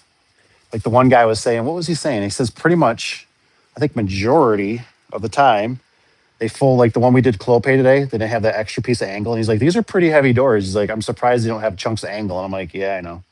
You know what I mean? Like, yeah, leave it to them. Where the Rich B ones come with, the extra angles. So it's got more strength to it, for a heavier door. So just real nice. Real nice. Simple, nice. I think they're a little bit weak. They're a little bit weak on their boxes, on their labeling, because I don't really know the numbers. So I have to go through and write, steel back. Uh, it does have the spring, but they put the spring in there. Look at all those over there. All the boxes are ready to go. So that's pretty nice. Simple. But if you got to go kind of high end, they're not really your go-to. You need like a Wayne Dalton, Clopay. I don't know who else in this area, anyways, that you go with, that like whatever Tanner uses. I don't know if they come over here. You know what I mean? Which I think wasn't he just going Clopay? Or because he was with what, Northern or North Central or something like that. So I don't know if he's getting rid of them and just going Clopay only type of thing. Not real sure on that. Oh. We have been getting a lot more foot traffic. Normally, we got one of the girls is here, so I think they sold like 3 jobs this week. Um, so I don't know if things are, I don't know if it's just kind of lucky. I don't know if it's more like people are kind of just looking for more of the, like, I always wonder if we're going to revert back to people wanting more like to touch somebody, to talk to somebody. I don't know about touch somebody, but you know what I mean? Like that human interaction.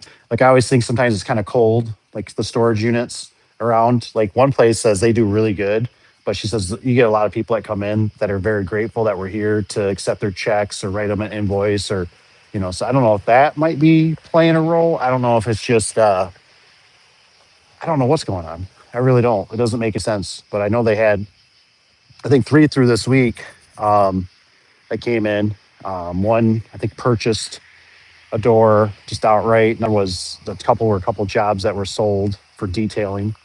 Um, so that's been kind of good. So we've been trying to keep somebody here a little bit more often, but like today they had to do running stuff because obviously the rail. So it's almost the feeling I get is like you almost have to have somebody here full time because it's either we need to know if there's something here. You got to have somebody that can either handle the customers. You got to have deliveries because we get a lot of deliveries that just pop up now. It's like we just can't even keep up, with how many deliveries come in. It's just, and it's, it used to be, back in the day, we used to only get like a UPS truck, Wayne Dalton. That was like it, on a Tuesday. Always, that was for years and years and years.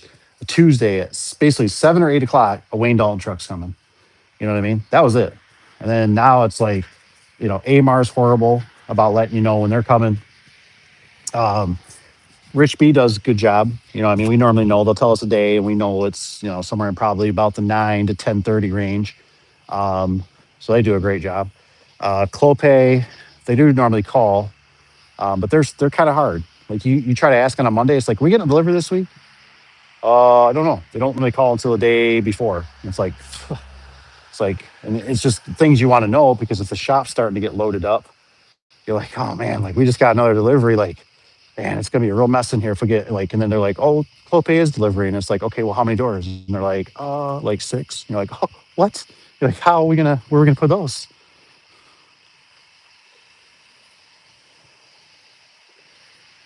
Da, da, da, da, da, da. Didn't you say, Dave, you were looking into doing? Oh, maybe that should be the Richard. That's right. I forgot. I kind of forgot about them. Probably because our one vendor deals with them now, the one that they actually went to today to get the rails, the 8-foot rails. And I remember they were dealing with, I can't remember if it's Midland or Mid, there's something else, Midland, and there's some other company.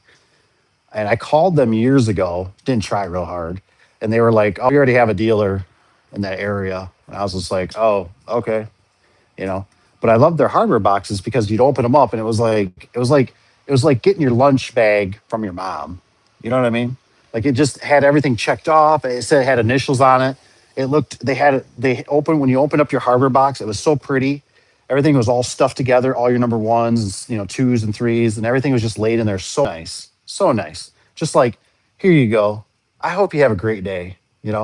And by the way, I checked everything for you too. So everything's here, and here's my initials. So if I screwed up, you can call the manufacturer and say, "Hey, DD here, yeah, he sucks. I've gotten 2 hardware boxes. He's not doing his job. Fire him."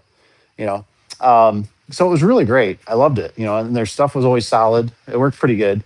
But then as we transformed in the future with like, hey, we can't go out here and go pick up a door or two. We gotta have stuff delivered. We don't got time. What are you gonna do? You gonna hire a guy to do that? No, because that costs time, vehicle, insurance. Um, you got to pay a guy, workman's comp, all this stuff. Like that's just no. You might as well use truck drivers. It's cheaper.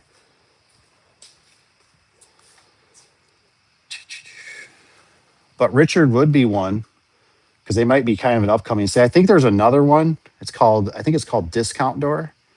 I think they're using Richards because that's who we used to get them from for overhead. So maybe it's not a bad idea. Maybe it's not a bad idea. It's just kind of a bummer. You know what I mean?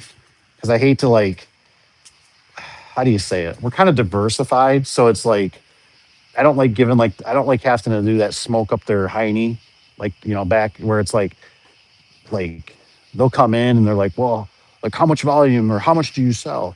And it's like we can be like, you know, well, technically we could sell quite a bit with you, but do we want to? You know what I mean? And so you got to play that whole game, and then they come and they kiss your butt, and they kind of sometimes, not always, and then it's just the whole dog and pony show, and then they get them. It's kind of like Safeway. Safeway's their stuff was okay. The guys weren't super thrilled about it, but uh, they started getting their shipping got started getting ridiculous. It was almost like adding like 160 or $200 per door on the truck. And it was just like, and the guy would come in, the sales guy, and he's like, What's it going to take to like get your guys' business?" And it's like, I remember, I think Cap was talking to him, and he said something about, he's just like, he's like, you got to get your shipping rates down. Like I don't know what's going on, like your calculations or your calculators off, but we can't afford, you can't be adding $200, per door. He's like, I understand if we order like one door, that's it, but like you're doing it like per door, like it doesn't add up. So they kind of went down.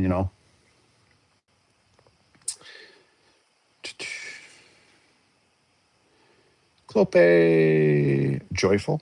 Do I don't think I really care for Wayne Daltons. I just deal with them. You know what I mean? Like I think they kind of got a place sometimes. Like I think what was one of the girls they're gonna quote a guy. They're gonna quote him like they were like, oh, we're gonna give him a price on an 8,300 or 85, and I'm just like, well, make sure to tell them the bottom seal sucks. Like the one's going to have an L shape, you won't see it. The other one's going to be a U shape, and you will see it.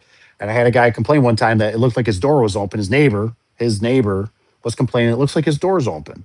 And I'm like, your freaking neighbor is calling this out, and I'm like, what am I supposed to do with this? So you got to buy aluminum retainer, you got to modify it. So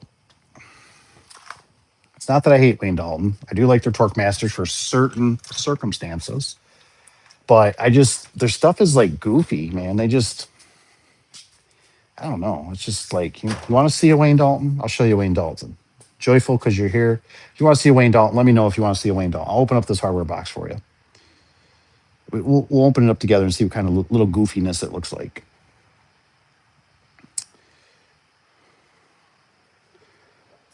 Ooh, higher end.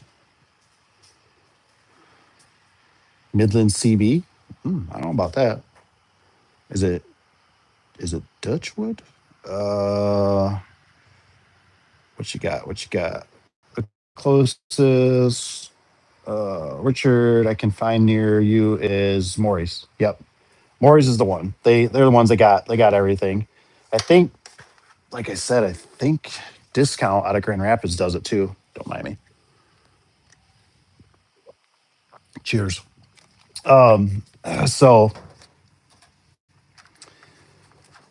So something must have happened there. That's pretty weird for them to switch. They've been with the other place for a long time. So, but that place, that's what you need to start turning into, Evan. I think you would do really good. Once you start getting your craft, it's going to take many years. But if it's what you want to do kind of long term, and then you could start teaching other people, you could sell product because obviously you know what a pain it is. So I think you'd have a niche. You know what I mean? If you worked hard on getting a building or leasing a building even and starting marketing it, I think you do really good for people, coming to you to buy product. You know what I mean? If it's hard for you, just think about the next guys that are going to come up and they could buy it from you. You could help them, kind of help educate them a little bit, teach them or tell them what to do on certain products because you know the industry. And then, um, you know, you can just start pushing more product. You want to do a little installs, you can do installs too, if you get a good job. But otherwise, you got people kind of flowing through. 75. I think they are doing something though. I forget what they're doing. The wife of Tron said something. She's seen something on the invoice. I can't say for sure, but she's like, they are marketing. She's like, I rather just like mark the door up instead of just doing that. And I don't know if it's with the Rich B doors. So they might be doing a little bit more. I can't remember. I'll have to double check on that. It wasn't nothing crazy where it was like, oh, how could they? Like that's ridiculous.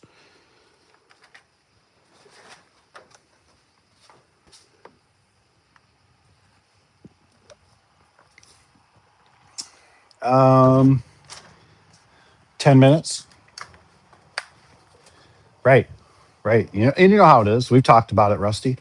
And that's good. That's like good for you. You know what I mean? But like for us, unfortunately, we don't operate under that timeline. Our stuff is all scheduled and planned and half down, and like I just don't know. We got. Well, I think that door. I think that door sitting there right now is supposed to be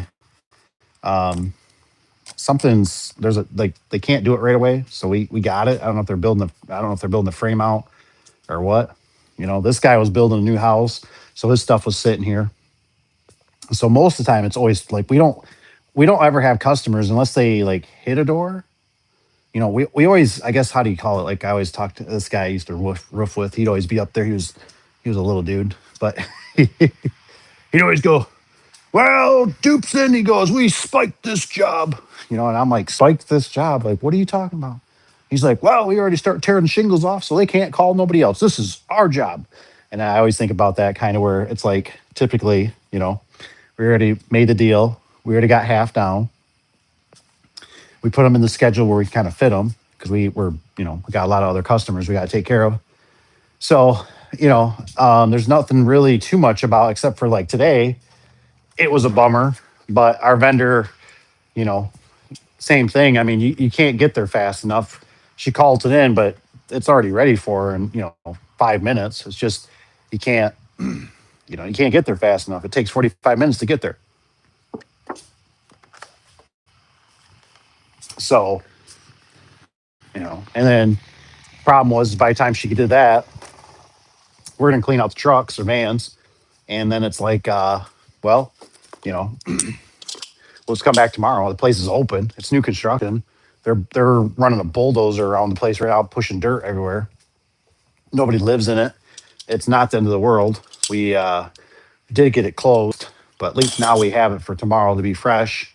It's in our hands. But but they did say that next week the particular vendor is taking the week off.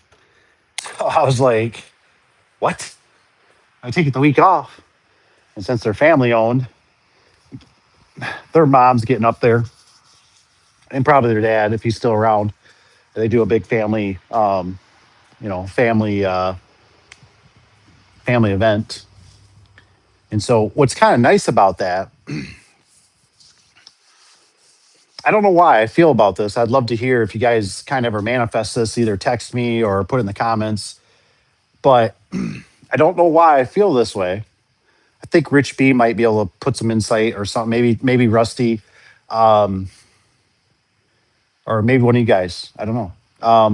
But this is just my feeling is that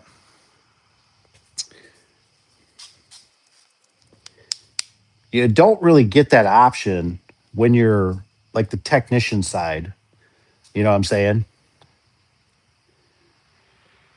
And I don't know where I'm going with this, but keep it down. Get a muffler on that thing. Another motorcycler trying to lose his head. Um, but what I'm trying to get at is that for our industry, it feels like it's kind of like, how do I explain it? I feel like it's that tow truck driver, right? It's that whole um,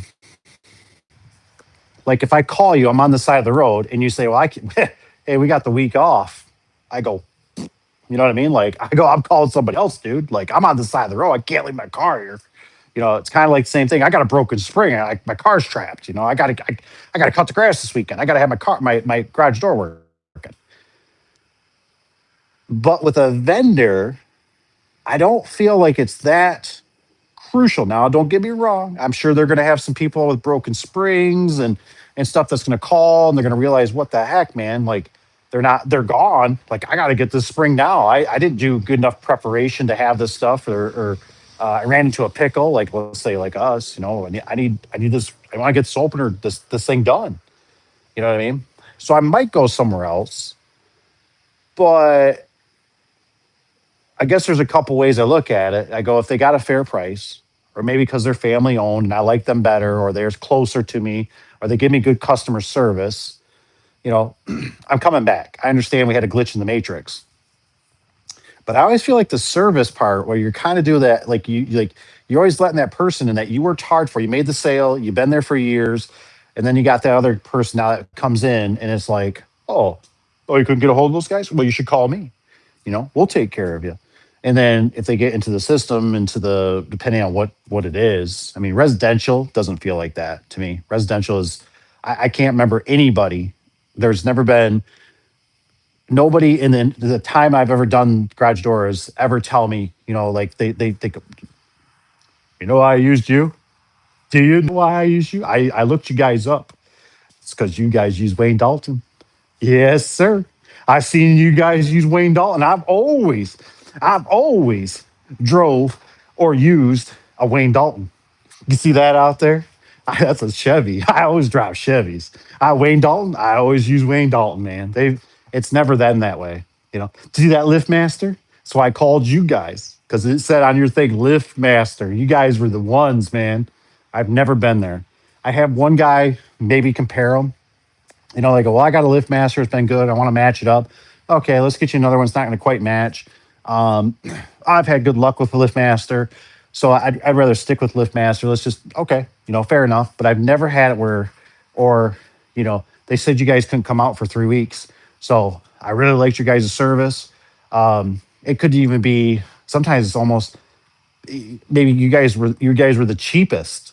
It just never works out that like you guys were the cheapest. So I waited because the other guy was $20 higher. You know what I mean? Like it's not that. It's like they'll pay the extra $20.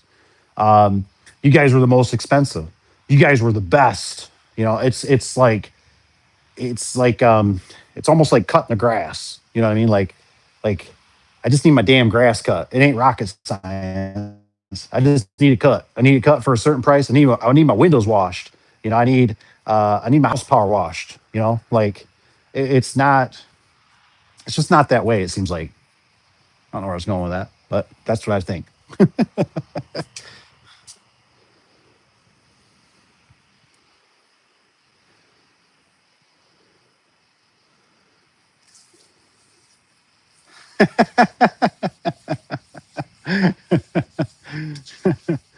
Wilson, I'm just telling you, I love you.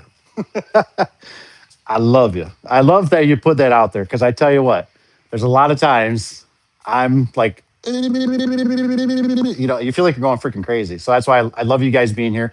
I love the input. I love the stuff back and forth. I love the pictures, the text, the comments, emails. I love it all because it's otherwise I don't feel like I'm such a crazy man where it's just like you just want to walk out the door and it's just ah. I feel like was it when Tom Hanks with Wilson, because there's just so many moving parts and with people and customers and technicians and employees and vendors. There's just stuff. It's just like now I just know why you walk around and you smile. Just how's it going? Great. No, how's it really going? Great.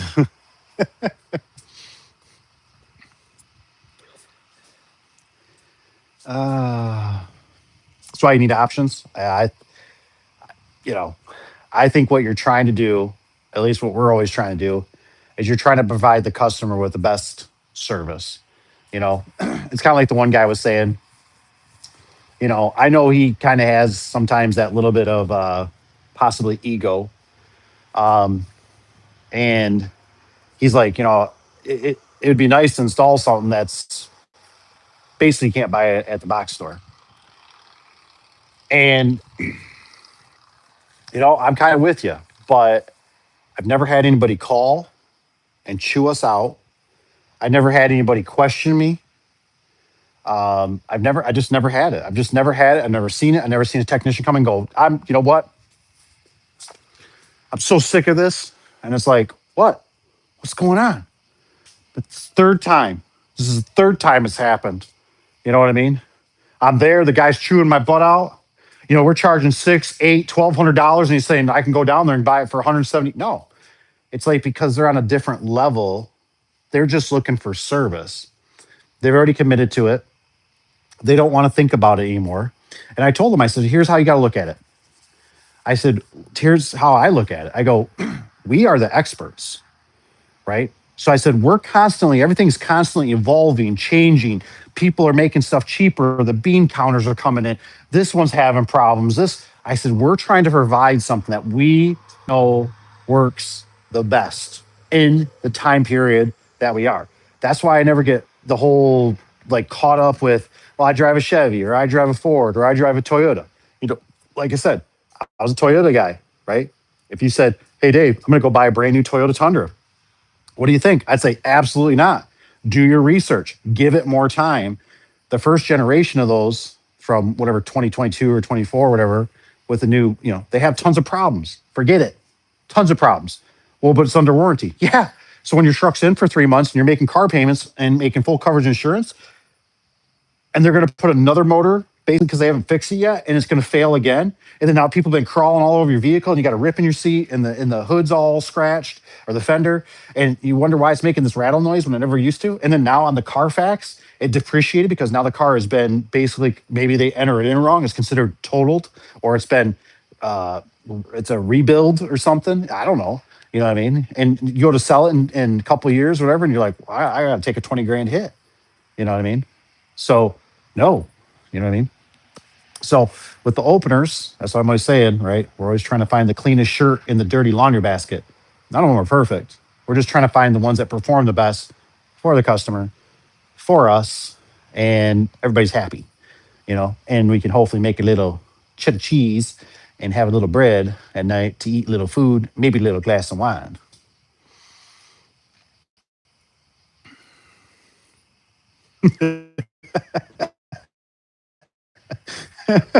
Rich, we got residential is talking. Please sure. Yeah, residential does nothing. I very rarely. We might have like a subdivision or a condominium area that'll kind of use us, but they still can even get kind of funny. Like they'll start kind of being like, it's like these people. What always reminds me of nothing against the church people, right? But it's like a church, right? Like I don't like working for the church because I've had family. I got family that's in church and stuff, and some are on the board and all this stuff, right? And it never fails. Darn well they're sitting in those meetings, like, well, we got to get a new front door, and they're like, I know a guy. Oh, you know a guy? Well, I know a guy. I just had a guy go over. The neighbor just had. Maybe I could ask them. See how much he'll do it for. Well, we got a budget. We got a budget. We can't. You know what I mean. So they're always on this budget. There's not one decision maker. So it's like they're always talking. Well, I just had mine done. I just had my cabin done 2 hours away. Maybe the guy would come down here. So it's just I just don't get thrilled about residential. You know what I mean? Like they're a one off. We try to do our best. We try to provide good service. They call. We try to warranty stuff. But it's just your commercial. It's more locked in. They call us all the time. Those ones don't seem to really care so much. Just fix it, get it done, send us. We'll give you a PO. You know. Mm. Oh, all the time because Clope dealer Clope will also send you jobs in your area. Could be, could be. They always like for us like Wayne Dalton did the same thing. We had to sell so much to be on their website, and we get a few. There was nothing grand. You know what I mean? It was always, well, I got a torque master or I got a door section, and they said, it says you're the Wayne Dalton dealer for this area. It to me wasn't really it. You know what I'm saying? Like I think about what's going on right now, and this could happen anywhere, right? I mean, people could leave, the quality could go down because there's just so many chains of events. Um, and right now we got a poof. You know what I mean? All it took was one lady to leave. She pulled three other people. The truck driver's not happy. He's like, I'm not going to be in the truck. I told him I'll do pickup only at the warehouse.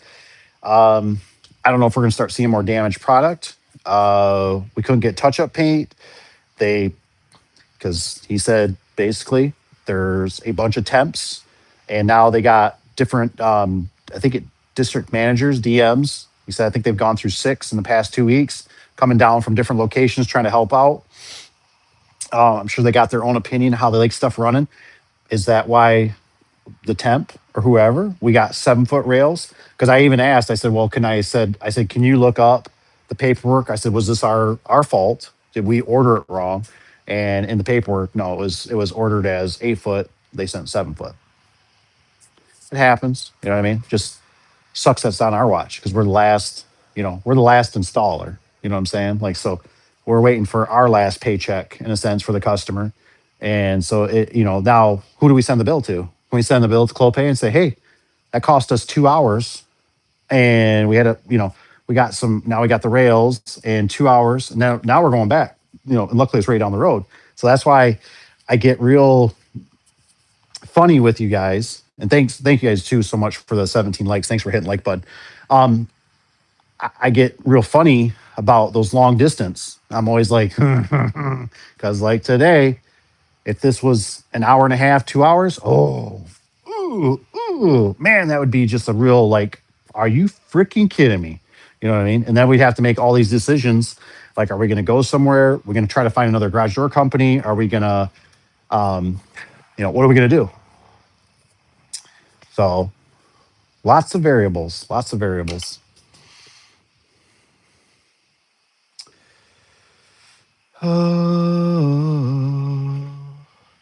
How far is the drive of the wealthy?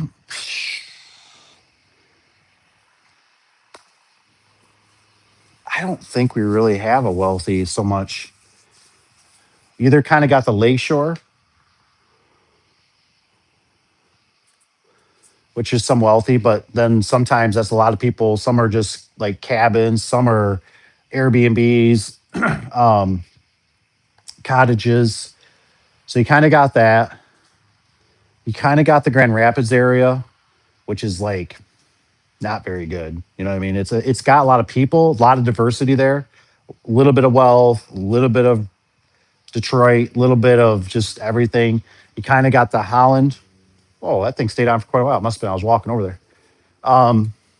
You kind of got the Holland area. There is a little bit over there, but everything's really spread out. You know what I mean? And then you got that's kind of more sometimes down there a little bit can get kind of like Hispanic and just very factory. Um, so if you wanted to do commercial, that'd probably be a pretty good area, but it's got some pretty good players down there. But I mean, like when we're talking factory, I don't think I wouldn't call it commercial. I would call it industrial. Like everything down there is a minimum of like 20 by 16 with full, I mean, just big doors. Like we call like that'd be like the Tanner. Like here you go. Yeah. So for us, it's just 2 for drive. We start heading towards what is it? The east. Really is nothing that way. It's all country in a sense for the most part. You can head up to Ludington. Ludington, there's a little bit of a market up there. I did have another lady reach out that if we wanted to service for what was that? They do, they're basically like a property manager. They got rentals and stuff. And I never replied back to her because I just kind of, for one, I forgot we were so busy. For two, I don't think it'll be a good fit. We'd actually have to do another location. We'd have to train somebody. I don't know if that's worth it at the moment. Do, do, do, do. Oh, I've only had customers ask for specific door brand model number. Yeah, and I mean, so like for like what you're saying there, Evan, you might. That's the thing too is now we have the whole power of the internet, right? So it's easier. Like I used to like try to give them brochures and go through the brochures. To me, that's a bunch of bull crap. I just rather if they're looking for a fancier door or color in it, I'm like, just find the door and let me know what you're looking for. You know what I mean? Because more likely, our certain area, we deal with that manufacturer. So for one, I can just line it up, make the stars align. If not, we can probably get it through another if we had to, but that don't seem to happen too often. We kind of have the normal, it's a Wayne Dalton, it's a Clope, it's a it's something in that range. um, and then but now they gave me something to work with. So then I can either use another model door and get it closed if they don't like it. I had a guy with paint colored chips one time, and he was just like, "Your door just doesn't match." That's when we were doing Wayne Dalton all the time, and I was like, "I get it." He goes, "But the one at Home Depot does." Okay, and I said, "Well, go buy the Home Depot one." And I'm thinking in my head, I'm going, "We're still going to charge you the same. Basically, we're going to make the money. We don't have to have it delivered. If it's damaged, it's not on us.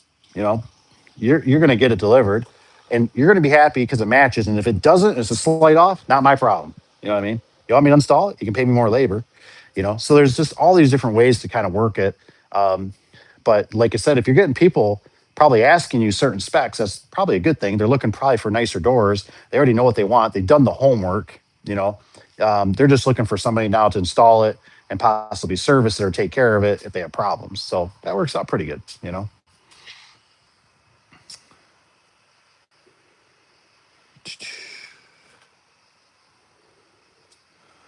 Ooh, yeah, just because they're, yep, yep. Especially in our area, that is so true.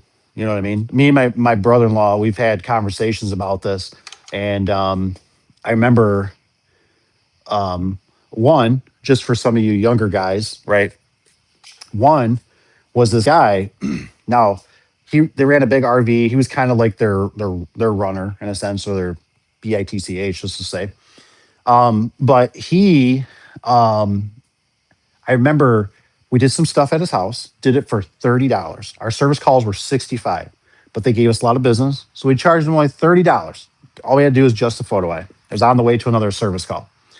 So we took care of him, never paid it, right? That was like kind of like yeah, we don't really trust you. Like we've asked you to pay this and you don't pay it, and you're kind of a sleazeball.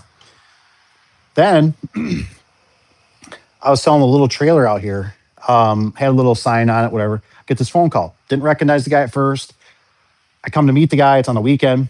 This guy pulls in. As soon as I see the guy, I went, "Mother fudger." I said, "It's that slimy Seymour guy. Let's just call him." And I'm like, I got the thing on the thing, and I didn't want him to have the phone number because, like, I don't know if he was calling for a friend or something. So I'm like taking the sign. I'm like trying to whip the sign off because I don't want him to have my phone number because I know where this is going to go. This guy is a used car salesman on steroids.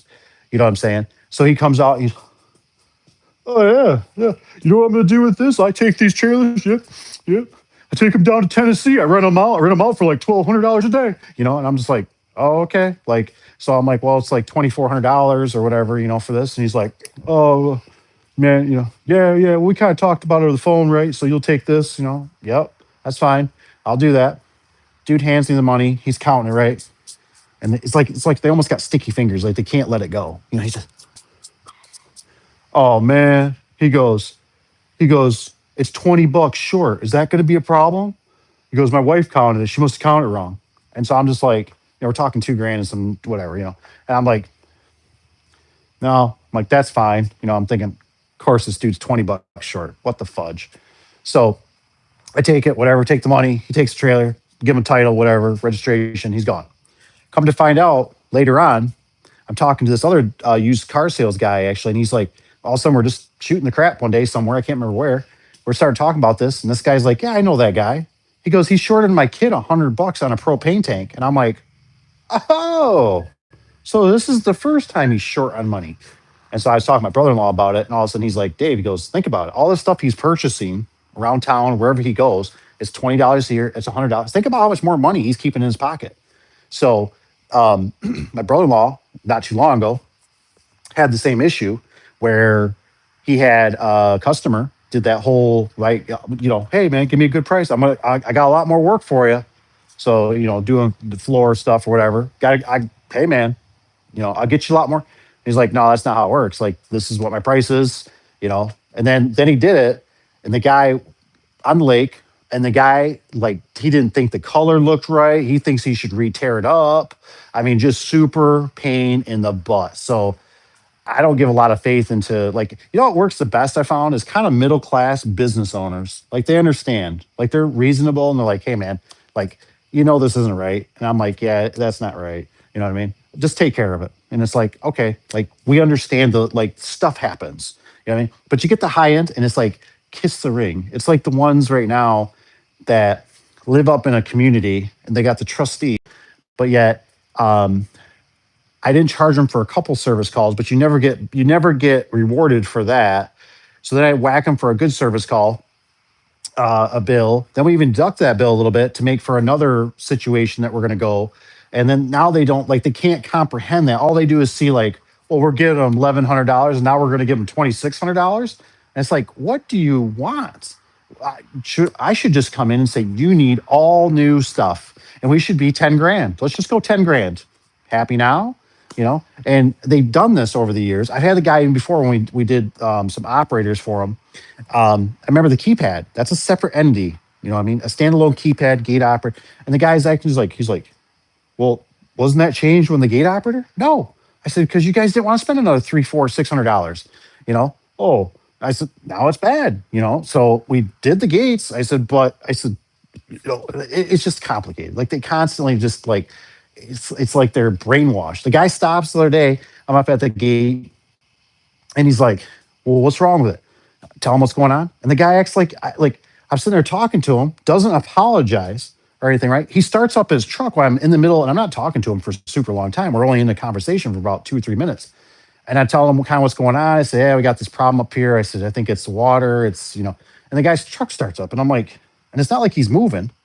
And it's not like he looks and acknowledges. It's just like all of a sudden he's just like it's like he's like almost starting, like he's gonna like move. Like, yeah, like, hey, pool boy, just go fetch me some water. And it's like, what the fudge? Like, do you want to know what you're getting into? But then you guys will message me. I get 2 of their wives. I don't know if they drink together or something. They'll message me, and it's like, hey, the gate's not working. Yeah, it's not. We send you an estimate. So high end people just really don't even. They can be very problematic. You know what I mean? Do do do do.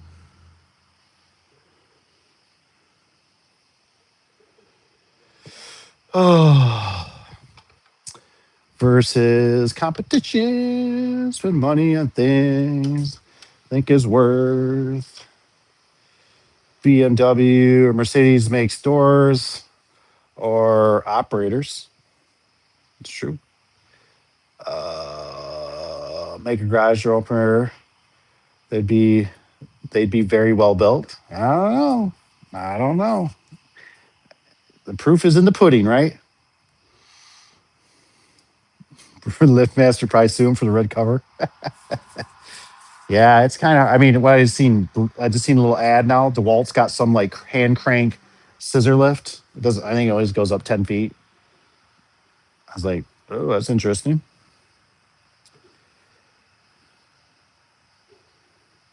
So yeah, most of their collecting bids. I can't blame them.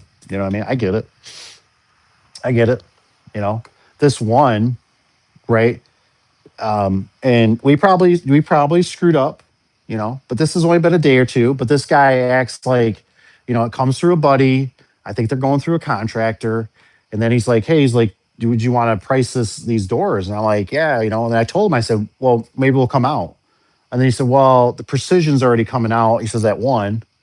So then one of the ladies messages him and says, we can come out after this time. And the guy messages, oh no, I'll just send you. He says, I'll just send you what precision gives me.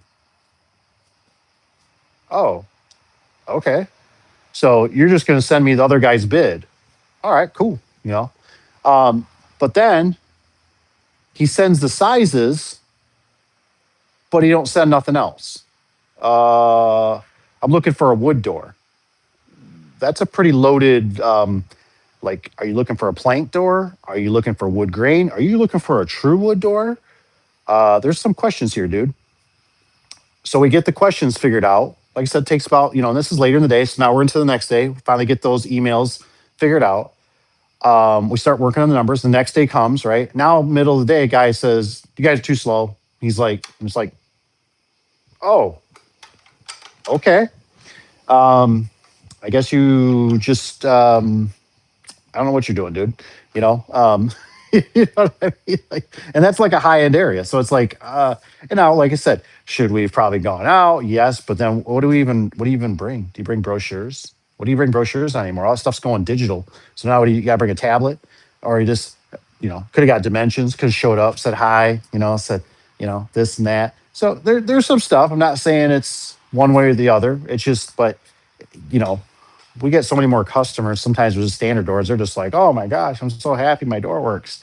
Um, and those are just standard doors. Um,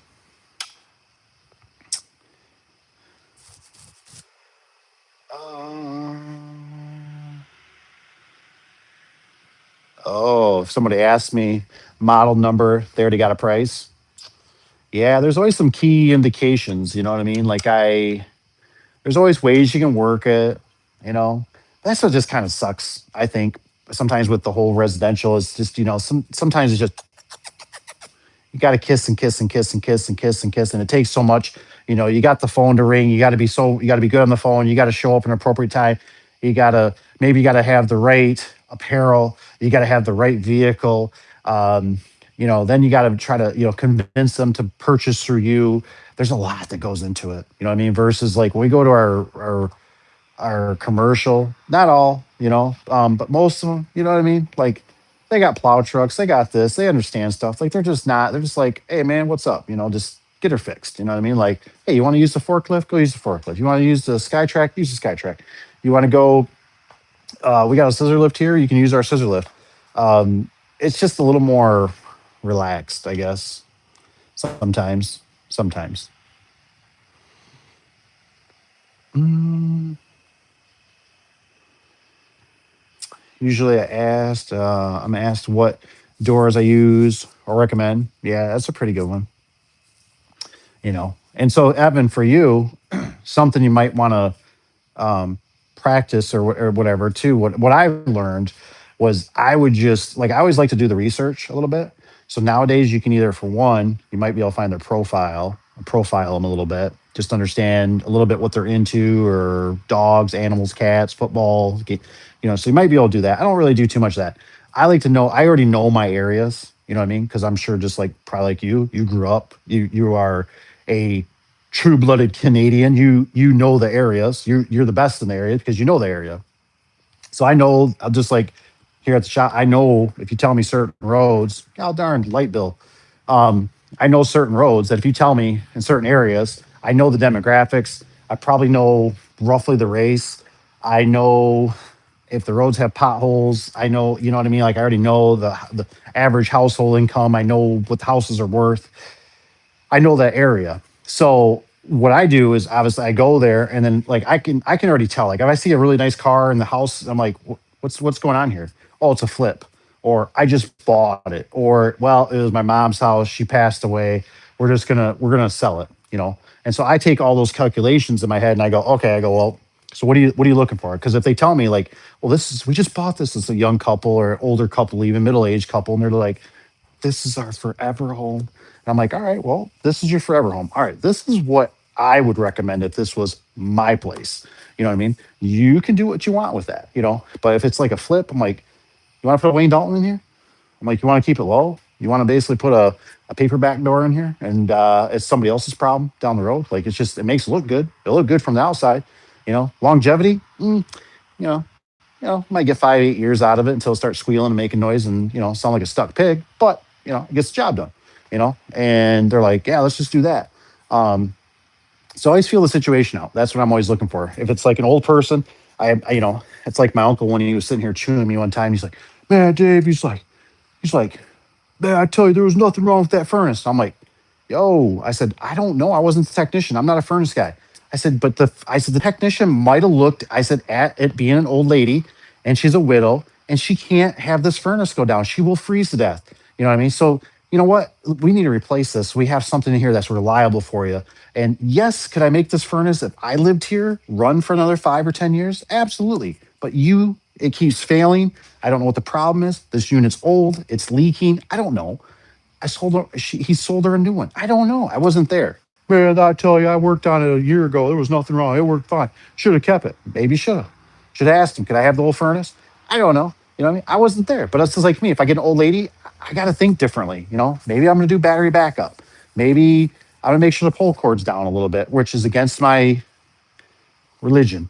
You know what I mean? Like I'm gonna lower the pull cord because she drives a little car, and old lady got stuck in here. You know what I mean? And she has no grandkids. They passed away or they moved away. You know.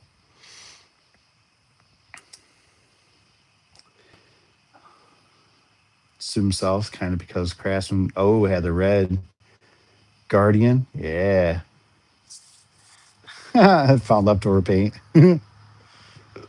Oh, yeah, we all seen what happened to Ryobi. I was kind of bummed. I always thought I wanted one when I was younger. I was like, I'm gonna get one of those for my garage. Off radio, it has an air compressor on it. I don't know if it had air compressor, but it seemed like it had everything. It was like a Swiss Army knife.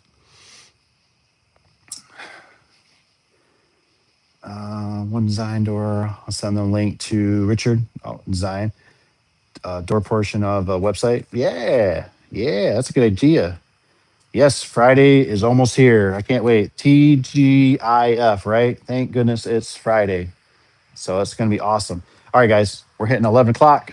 Time to get some sleep, wind down. Thank you so much for the likes. I really do appreciate it. Thank you guys so much for hanging out with me. You know, Evan, Rusty, Rich B. If I forgot somebody, I apologize. You know, we had a couple new guys in here, so I appreciate it too. Wilson was in here. Otherwise, I hope you guys have a great rest of your evening. I hope you have a great day tomorrow. Good luck, Rusty. Heading on back. Hopefully, safe travels, all that good stuff. No craziness, no upside and vertical, as they call it, upside down planes or any kind of craziness for you. All right, guys, over and out. Keep those fingers. We'll see you on the next one. Good night.